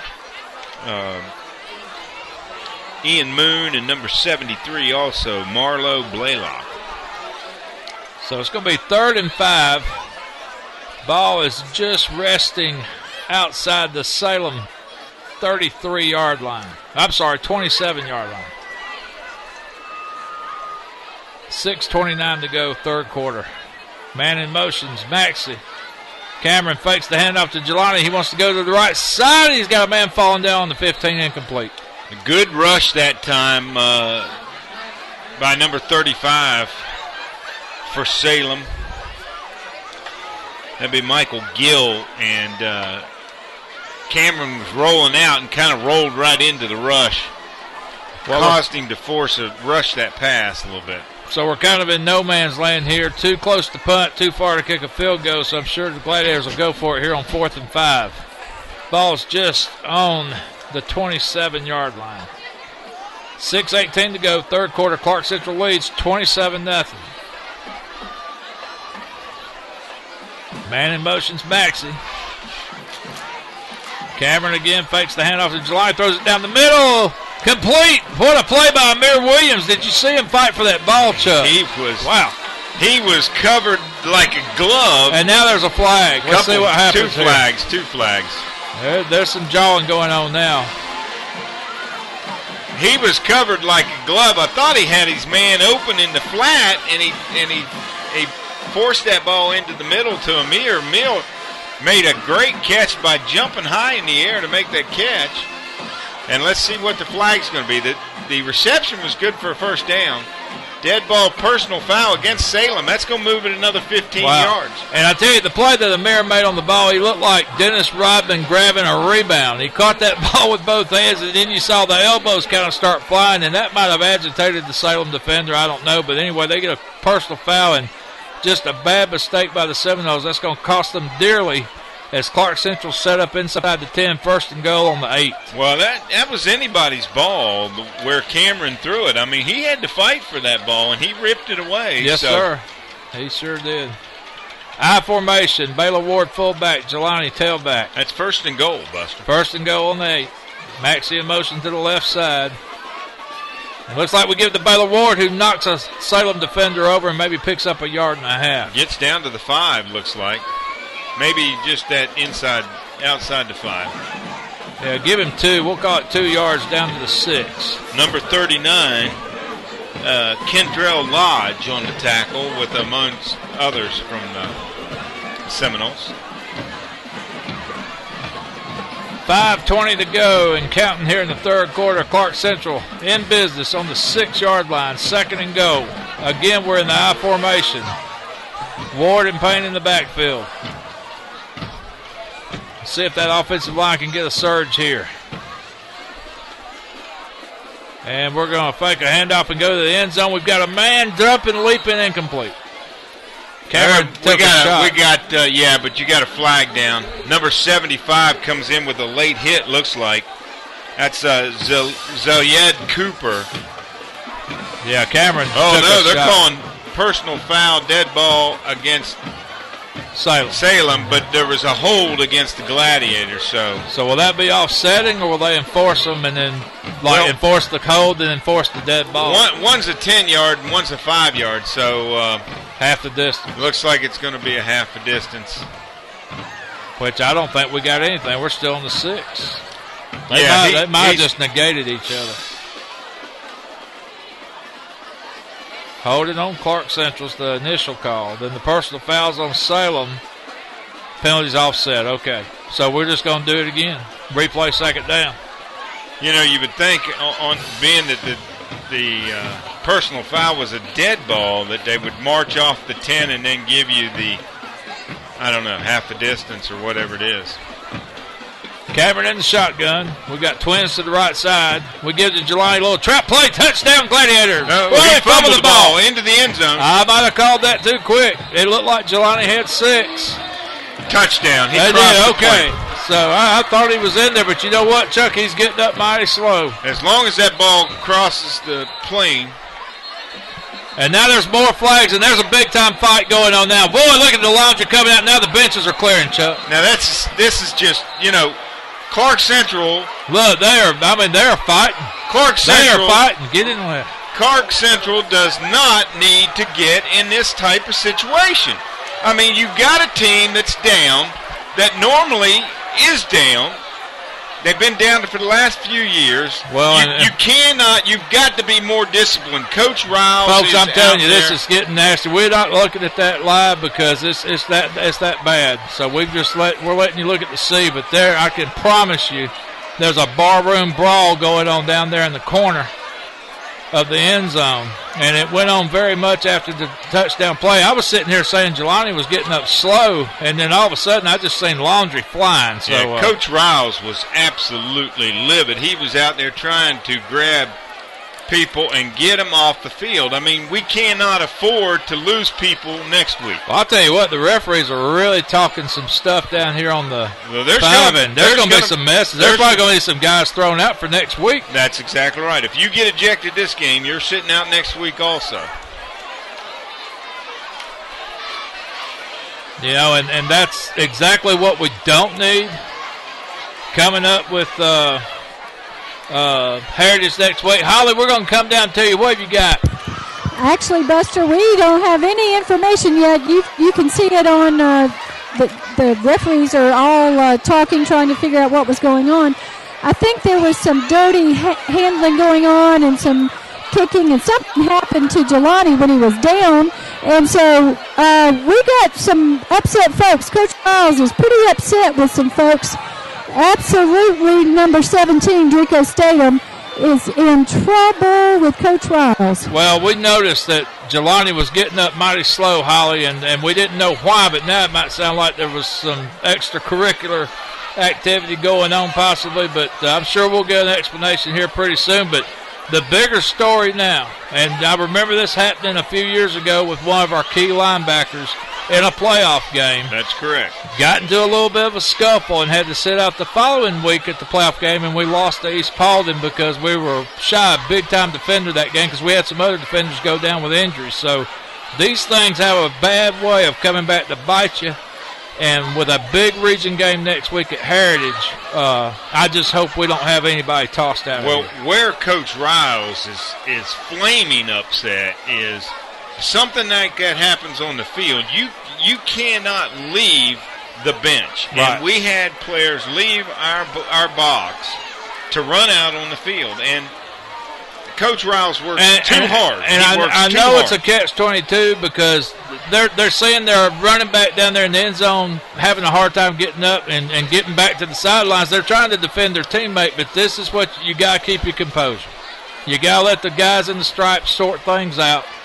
I just hate it because there was a couple of bad penalty calls, personal foul type things before that touchdown play, and you got to wonder if Salem's getting a little chippy now, falling behind this big. You know, and I hate to say this, but when a team is down and they're getting beat like this, certain ball clubs try this, and I'm not saying anything about anything, but if you look in the past all the way down, it happens year in and year out with all kinds of teams all over the state, and it's a bad situation, but Coach Riles and his staff does too good a job maintaining discipline on this group, and for these kids to lose their discipline and do something like that to join back in, it's something that Coach Riles is not going to be happy with, I can tell you that. Well, there's an extensive meeting going out there on the 30, and I just hope they're not handing out names and numbers. I hope they're just trying to tell the coaches to calm them down and let's finish this game up. And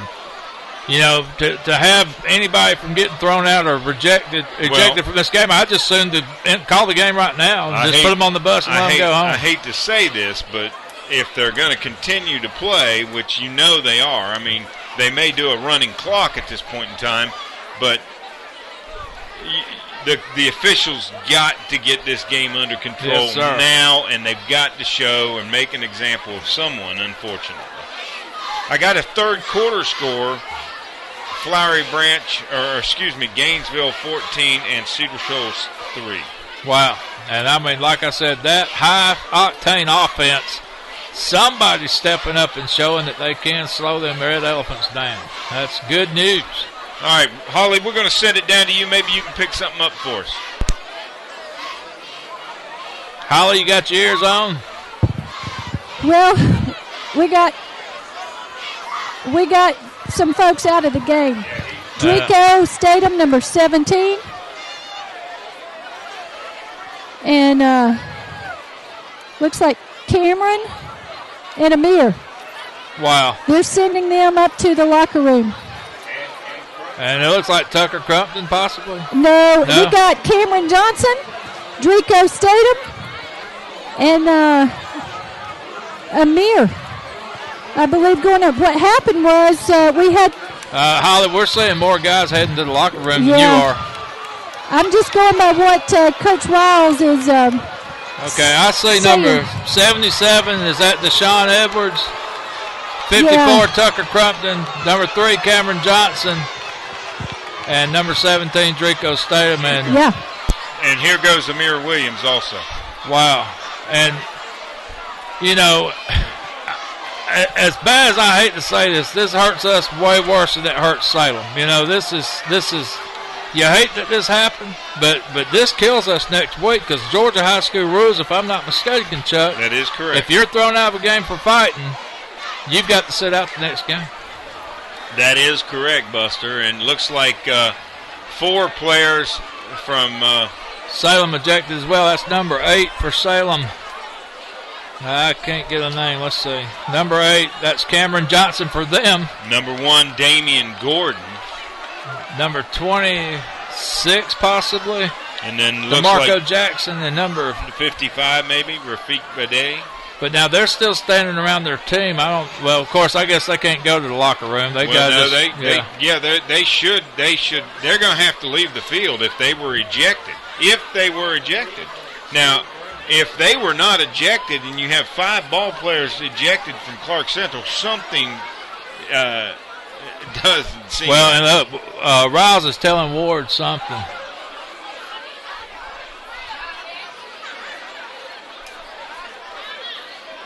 And let me ask you this, Chuck. Is this out of the realm of possibility? Do you think these players got ejected, or do you think this might be self-imposed? Maybe they made an agreement with No.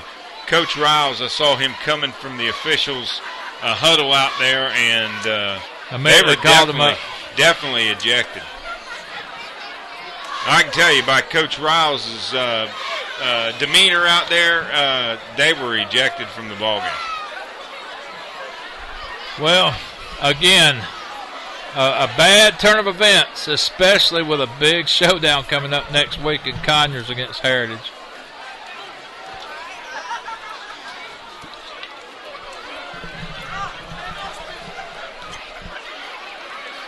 All right, so here we are. The Gladiators are on the field ready for the extra point, and Salem is still over there being huddled. Now, I am starting to see some of the Salem ball players removing equipment over there, and as I stated earlier, there were 2 Salem ball players ejected from what I'm hearing.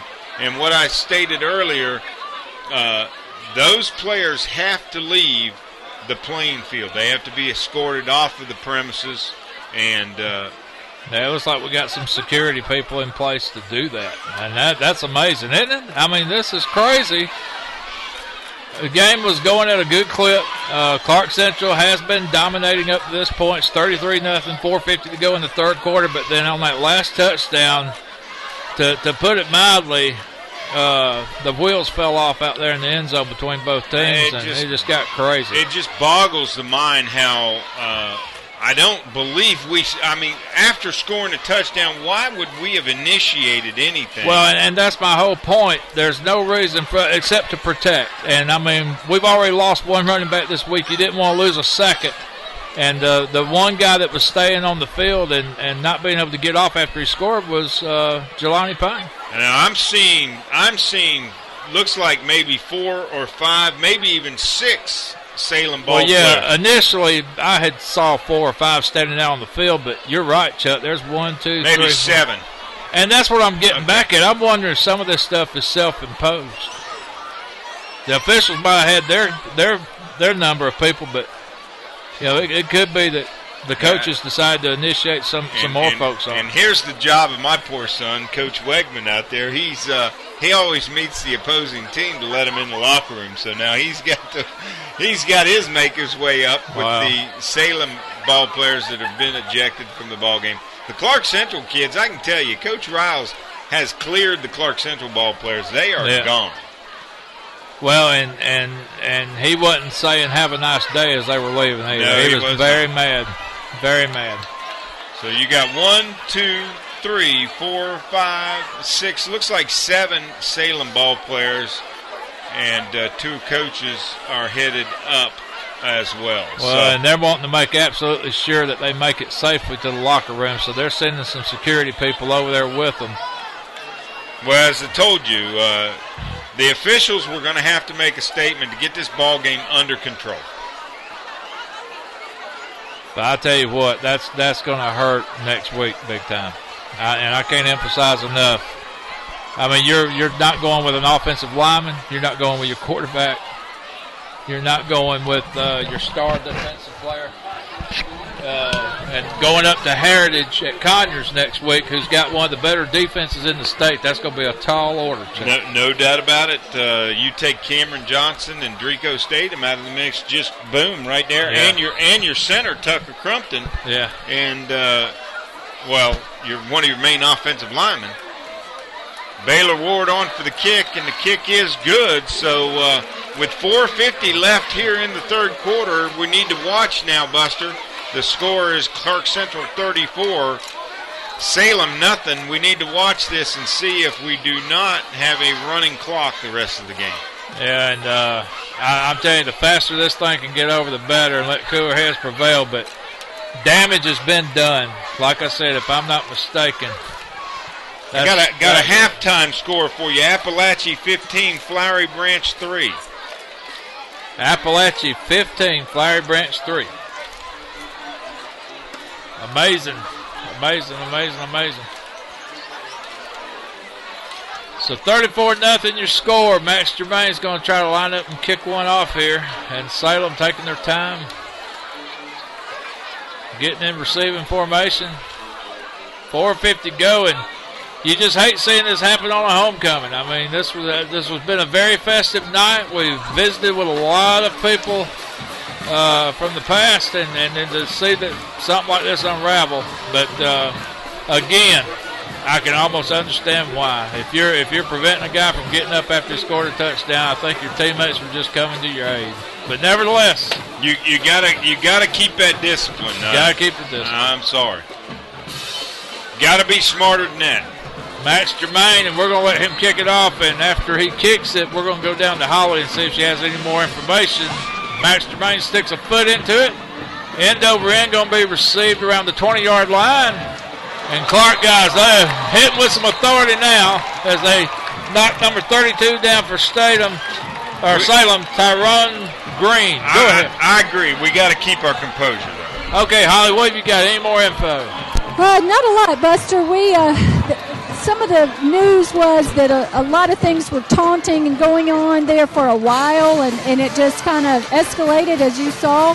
A lot of folks are questioning whether or not Cameron wasn't even on the field when all of that happened.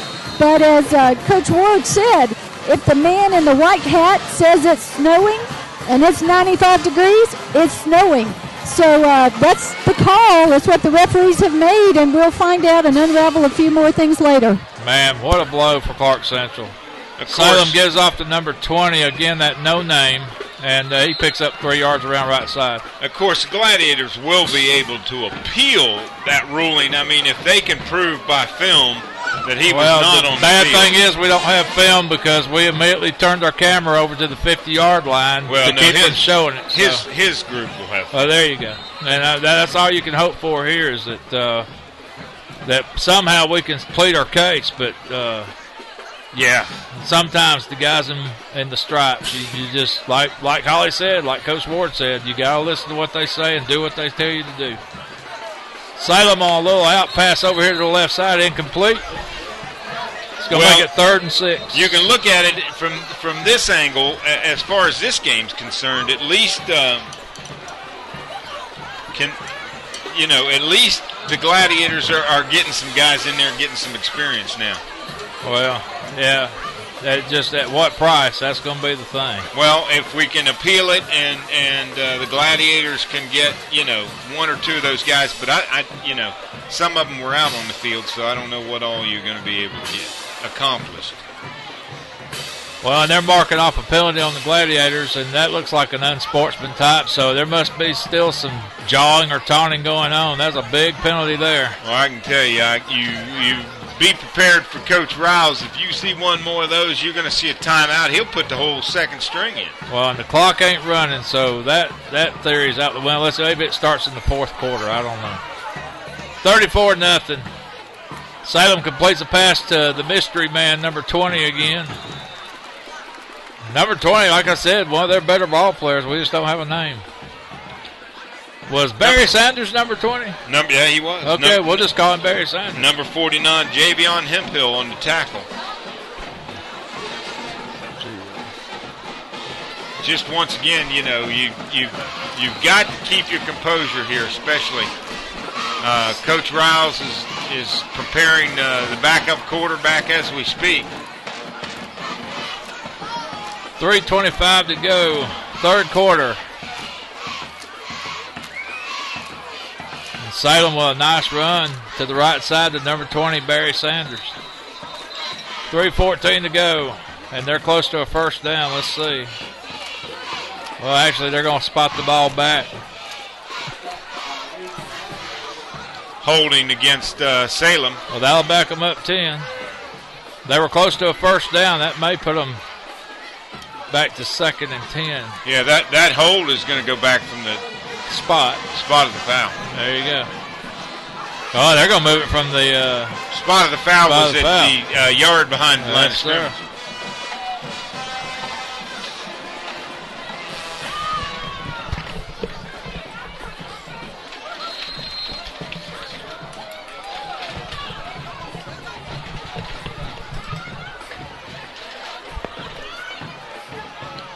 So here we are, 2nd and long, 18.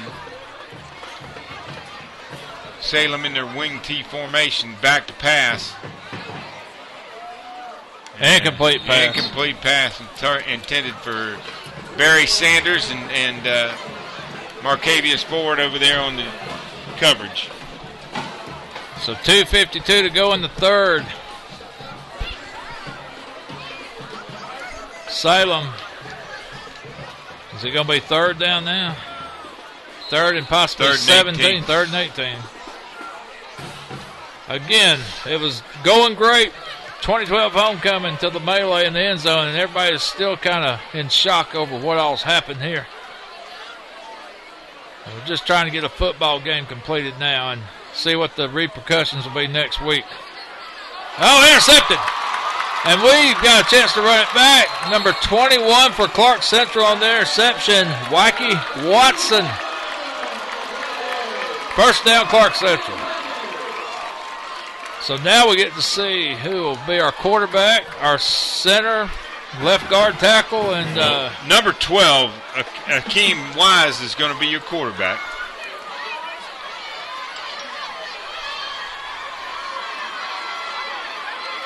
So we're going to be in the I formation. Maxey and Payne in the backfield. Halftime score, Commerce 14, Athens Christian 6. And there goes number 27. That's a new name. That's Kenjai Reed. Great pickup for about 13 yards off left Got tackle. a flag down, though.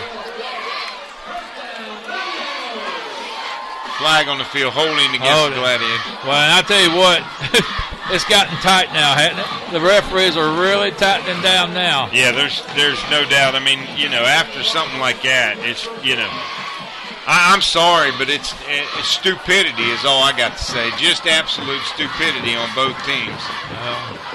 But when one team reacts, you got to be disciplined, because the old saying, Chuck, is they always see the second punch. No doubt. The referees never see the first punch. They always see the second. 34-0. Clarke Central leading. 2:27 to go, third quarter. We were going at a very rapid pace through the first 2.5 quarters, and now we're crawling. We're crawling like a snail through these last need to get 2.5 minutes of the third quarter. Wise. And he gives the Reed again. Reed doing some nice power running. He runs for about 5 yards off right guard. Got a second half score here. Heritage 34, Winder 6. That's to be expected. Winder Bear on the verge of their 28th loss in a row. Yeah, that's the record you do not want to hold. No, absolutely not.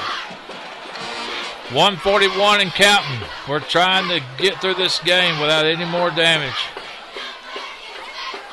In case you just joined us, we possibly lost some starters next week for the Heritage game after a melee that broke out in the end zone after a Clarke Central touchdown. That's a fumble. Wise fumbles the ball after he was tackled.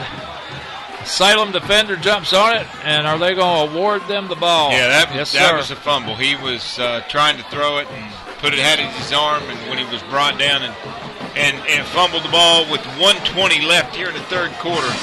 Salem taking over at the Gladiator 29. Well, make that the 30-yard line. Well, let's go down to the sideline. Holly, any more updates? Yes, I'm standing here with Athletic Director Coach John Ward. And Coach Ward, any news on the information from the episode we had there in the end zone? We had 5 players ejected. Salem, I think, had 7 or 8 ejected for unsportsmanlike contact during a dead ball situation. Some confusion there. Will you be able to check on the film to see what's going on? We'll have to wait and see what was captured on film, and then if it shows that if the referees made the correct call, or if any players were actually on the sideline that were ejected. Thank you, Coach Ward. I know it's something very unfortunate to watch, but hopefully we'll get things turned around and be ready. Holly, we can learn. Holly, can you ask Coach Ward real quickly, does that go into next week as far as penalties and suspensions or whatever? Coach Ward, Buster is asking whether or not these suspensions go into effect for them to not be able to play for next week. As of right now, we have 5 players that have been ejected from this game and will not be able to play next week. All right. Unfortunately, Buster, you are right on that. That's the bad news we didn't want to hear. So unless we can prove and appeal by film like you were saying, Chuck, we've got 5 Gladiators that won't suit up at Heritage. All right. While we were out there, pass was completed to the 35-yard line, but we do have a flag on the play. Boy, and I mean, for a game that was going pretty clean, we're starting to see a lot of laundry now. Well, the officials, had let that get.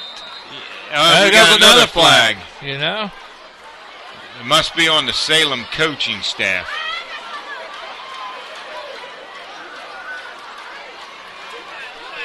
This thing still reeks ugly, Chuck. Oh, that coach is that coach is getting into it with the referee, is he not?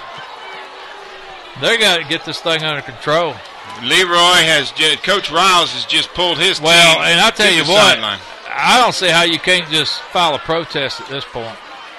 Well, there's definite problems out there. I mean, when a head coach is getting into a fight with an official, something's going on. Well, and it kind of bodes for why your players react the way they do, doesn't it?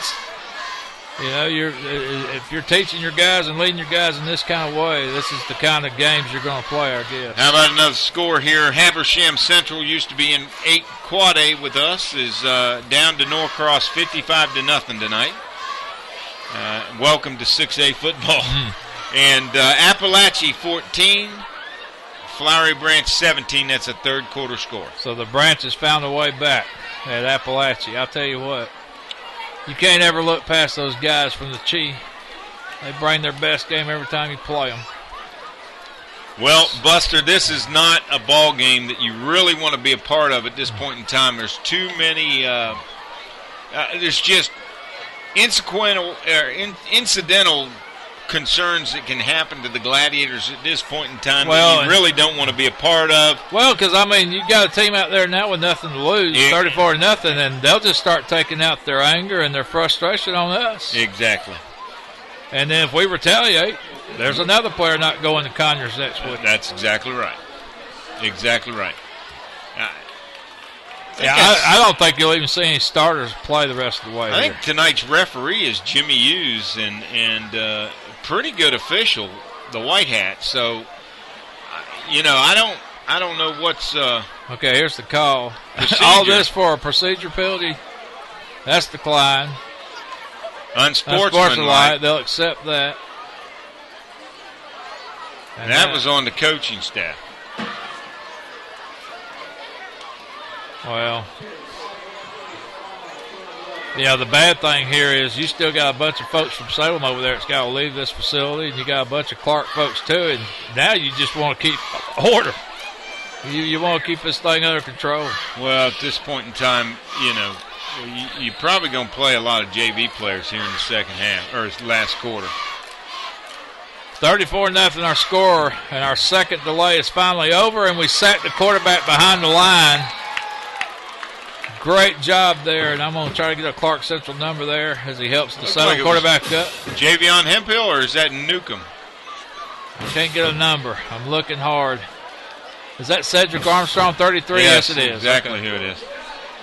So the quarter's probably going to end right there unless they very quickly get out here to punt this ball. 7 seconds, 6 seconds. The other thing, my opinion, and it's strictly my opinion, I mean, here we are, Jelani Payne kind of got busted up on that last touchdown. I think you take him out of the ball game at this point in time with Willingham out for the year. Yeah. And I think Jelani's calling to be brought out. He's raising, fourth quarter. He's raising the hand. There you go.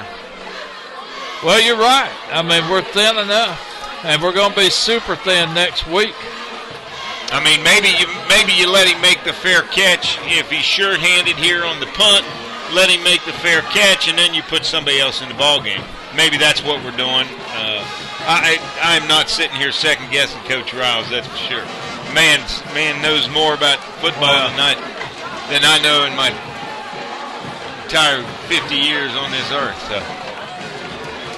Well, all we can do is keep our fingers crossed and hope that film by the coaching staff turns up something positive. Well, you know, you'd love to have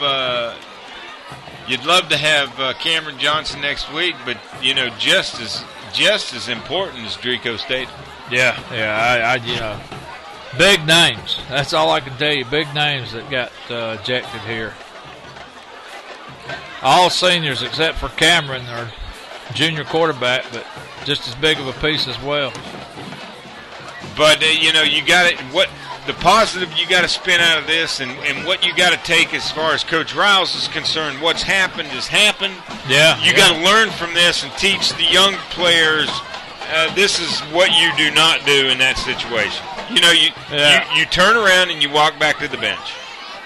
Well, and the thing is, it could have such ramifications on this season now going next week in the Heritage Region race. It's so tight. High, nice punt by Salem. It's going to be fielded by Jelani Payne. Wants to make a return, and they drag him down around the 33. Good catch. And there's Jelani holding an ankle. There, you just called it, Chuck. Yeah, it's just definitely what you don't want. He's not running off the field. He's limping. Man, I don't get that. He's having to be toted to the bench. He's not even got no weight on the head. This game's gotten ugly real fast. Real fast. All right, Akeem Wise, let's see if what he can do. The young man can maybe put some points on the board here for the Gladiators. So Wise hands it off to Reed, who gets about 3 off left guard. Kenjai running the ball strong. Kenjai looking very good. You know, he's a big guy, big, thick guy. He's finally worked his way back onto the squad and looking pretty sharp here tonight against Salem. 10:47 to go in the game. 34-0, 2012 homecoming here at Billy Henderson Stadium, Athens, Georgia. Clarke Central leading Salem. Wise under center. And this time we give to the up back. Is that Maxey? Looks like it is. And a good, strong run for about 8-9 yards and a first down. Well, at this point in time, I mean, you know, the way you get back at a team, you don't fight with them. You know, you just keep piling up that score. Well, that's exactly right. Rub the salt in the wound that way. 10:08, 10:07. Clarke running.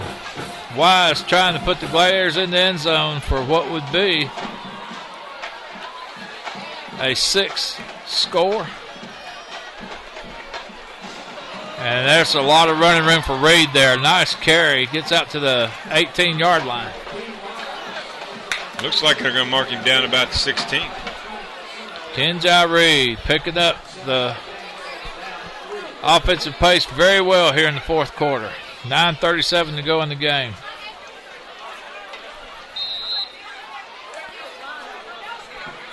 Well, I tell you, that offensive line, that's a big defensive line Salem has, and the offensive line's done a good job tonight.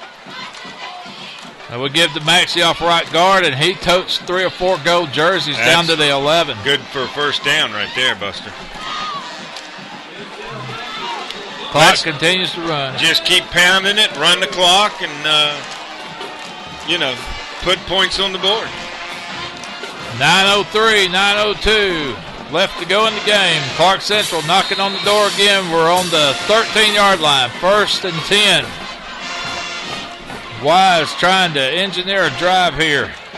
Kenjai Reed, the lone setback. We've got 2 receivers out to the right side. Looks like Austin Johnson's one of them. Long count. Wise under center, puts a man in motion. That's Maxey to the left side. And we give to Kenjai. He gets stopped at the line. Nice tackle by number 75 for Salem. Looks like Larry Childs down there, the 5'10 sophomore, kind of working at center a little bit down there on the sidelines with may get to see Nick Moss come in, the 10th grader, the JV quarterback. The young man really looked good in the spring. Both of you and I were both impressed with him. So maybe we'll get to see Nick Moss into the ballgame. Yeah, because right now you might be looking at the starting quarterback next week at Heritage with Wise here. We give to Kenjai. He dances a little bit to the right side and picks up 3. Couldn't break that tackle. Going to make it 3rd and about 7 yards. Ball's resting just inside the 10. Third quarter score for you. How about those Cedar Shoals Jaguars? 10, Gainesville 14. You got to be kidding. I'm telling you. You got to be kidding. The world's upside down tonight. Is there a full moon? I thought it was out like last Thursday. Like to see Cedar put one on them. Wow. What else can go on tonight that would catch us off guard? 7:22 to go. Wise runs a little bootleg around to the right side. Tries to throw it into the end zone to Austin Johnson, but batted away by a Salem defender. That's going to bring up 4th down. What's Coach going to do? He's going to let Baylor Ward kick a field goal. Matthew Ward. There you go. Him and Baylor look a lot alike. So says Holly. So Matthews coming in to kick a, looks like probably about a 25, 26-yarder.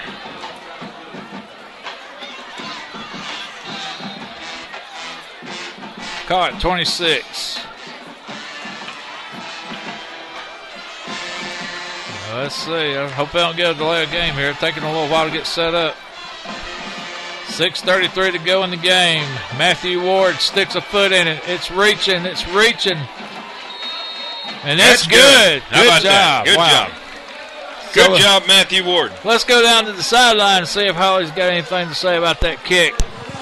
That was a great kick. That was Matthew Ward, my son, and as you were saying, he and Baylor look a little bit alike. They are twins, but Baylor will be quick to tell you he's bigger. And but Matthew will respond and let you know he's older by about 5 minutes. Which one says they're better looking, Holly? I think they go back and forth with that. You'd have to ask the girls. Well, good job by Matthew Ward. 37-0. Clarke Central builds on their lead here. 6:20 to go in the game. But the big news tonight, a big melee that broke out after a Jelani Payne touchdown that's probably cost Clarke Central some players for next week at Heritage and Conyers. And, of course, Matthew's kind of taken over all the kicking duties here Matthew, week. he didn't miss an extra point last week at Appalachia. He had one blocked here tonight, but other than that, he's pretty much been money. And Jermaine doing an excellent job on the kickoff, so it's good to see that part of the kicking game come together with some consistency. So 37-0 is homecoming 2012 starting to wind down here in Athens. A lot of folks out here tonight, a lot of old faces. End over end kick's going to be filled in. Oh, that's a free ball. That's a free ball if we can get on it. Jamal Israel. Oh, what a tackle. Jamal Israel. What a play. That's textbook. that is how you like to play it. That's how you draw it up on the chalkboard. So 1st and 10, Salem. 5:49 left in the ball game. Ball's on about the 3.5. I tell you where you don't want to be tonight. Where's that? That locker room after this ball game is over. You know, they might leave the lights on in the morning. Oh, man. They might have some running going on. Tonight. Might just have to go make them some breakfast and bring it over here. 5:26 in the game. Left to be played. Salem's on the 3.5-yard line. And they're going to try to run one up the middle, but nothing doing. We stack that up and we throw him down the end zone, but they're going to give him forward progress, I'm sure. Handful of Gladiators there. Kayvon Williams, Stovall. And they actually gave him half a yard out to the 4, so it's going to be 2nd and 9.5. 4:58 to go in the game. I tell you what, Chuck, do you think we'll see the shaking of the hands after the game, or do you think they'll just try to keep these two teams apart? I would think. I mean, you would still do that. That's if each team doesn't have control of the situation any better than that. Nice passing play out to the 15-yard line by Salem. Good for a first down. That was the quarterback, Jordan Scott, threw a beeline out there to looks like number 12 for Salem. And I want to say his name's Kanome McIntosh. And number 7, Drico Browner on the tackle, along with safety, number 21, Waikey Watson. Salem runs number 7, Deshaun Dotson, over here to the right side. And they're going to run a little running play, and we read it nicely. Is that Quan Russell? Yes, it is, and there's a flag. What's this one? Now, that looked like a pretty clean tackle there. Might have had face mask. I don't know. Let's see what the call is. Shot to the head? Come on. Wow, that looked like a pretty clean play. That looked like a pretty clean play. Wow, I thought he just wrapped him up and slung him down like a sack of potatoes, but maybe they saw something a little bit better down there on the field. But that'll be a personal foul penalty type thing, 15 yards, and Salem will get the ball now. Unless it was the second man that came in that did that. Yeah. I didn't see it. It's going to be 1st and 10 from the 25. Salem with a drive now going. They started at the 3. And we're late getting in our coverage. And Salem takes advantage of it, runs a little trap play off left side for 4 yards. Number 4, Trey Wilhite on the tackle. 3:25, 3:24 to go in the game. Clarke Central leads at 37-0. We've got a lot of second-teamers in there just trying to put this thing to rest and put this win in the win column and get out of here. 3:07, 3:06. Clock's running. Really like the looks of that number 45, Quan Russell. He is a good-looking ball player. I'll tell you what, he's a big guy. For a sophomore. Yes, sir. They're going to drop back. Scott's going to throw one down to his receiver, number 7, Deshaun Dotson, incomplete. Yeah, number 5 on the coverage, Jamel Israel. And, yeah, Chuck, we do have a running clock now. Incomplete pass, and it's still running. So, good thing to see them get this thing over as quickly as possible. No doubt. It's enough has been lost already. Well, I tell you, sometimes these things tend to linger, and you might see a very amped-up game next year between these two teams. Oh, no doubt. Number 4, Trey Wilhite on the tackle. They won't forget stuff like this overnight. No, a lot of young players on this Gladiator team, so. 2-minute mark now in the game and counting. 157, 156. Salem, probably their best drive of the night. I'd like to see us get a stock. I'd like to see Nick Moss in the ballgame. And again, Barry Sanders runs around left side for a gain of about 5-6 yards. 142 and counting.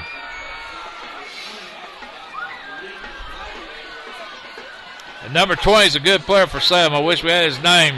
We'll just give him one of the Hall of Fame names, and he's played like one tonight for the Seminoles. 125 and counting.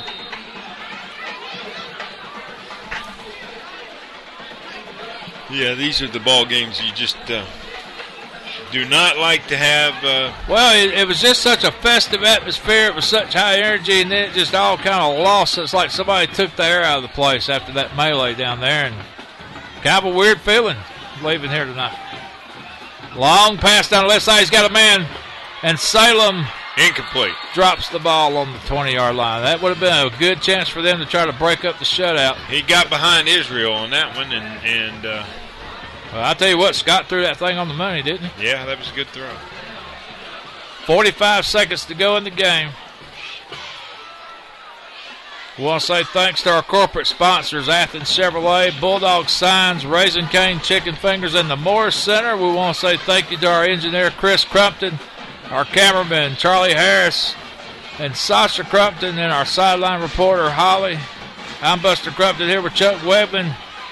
22 seconds, 21 seconds to go in the game. Clarke Central leading Salem 37-0. Could be the last play of the game here. And let's see, they're just going to run a little sweep to the right side.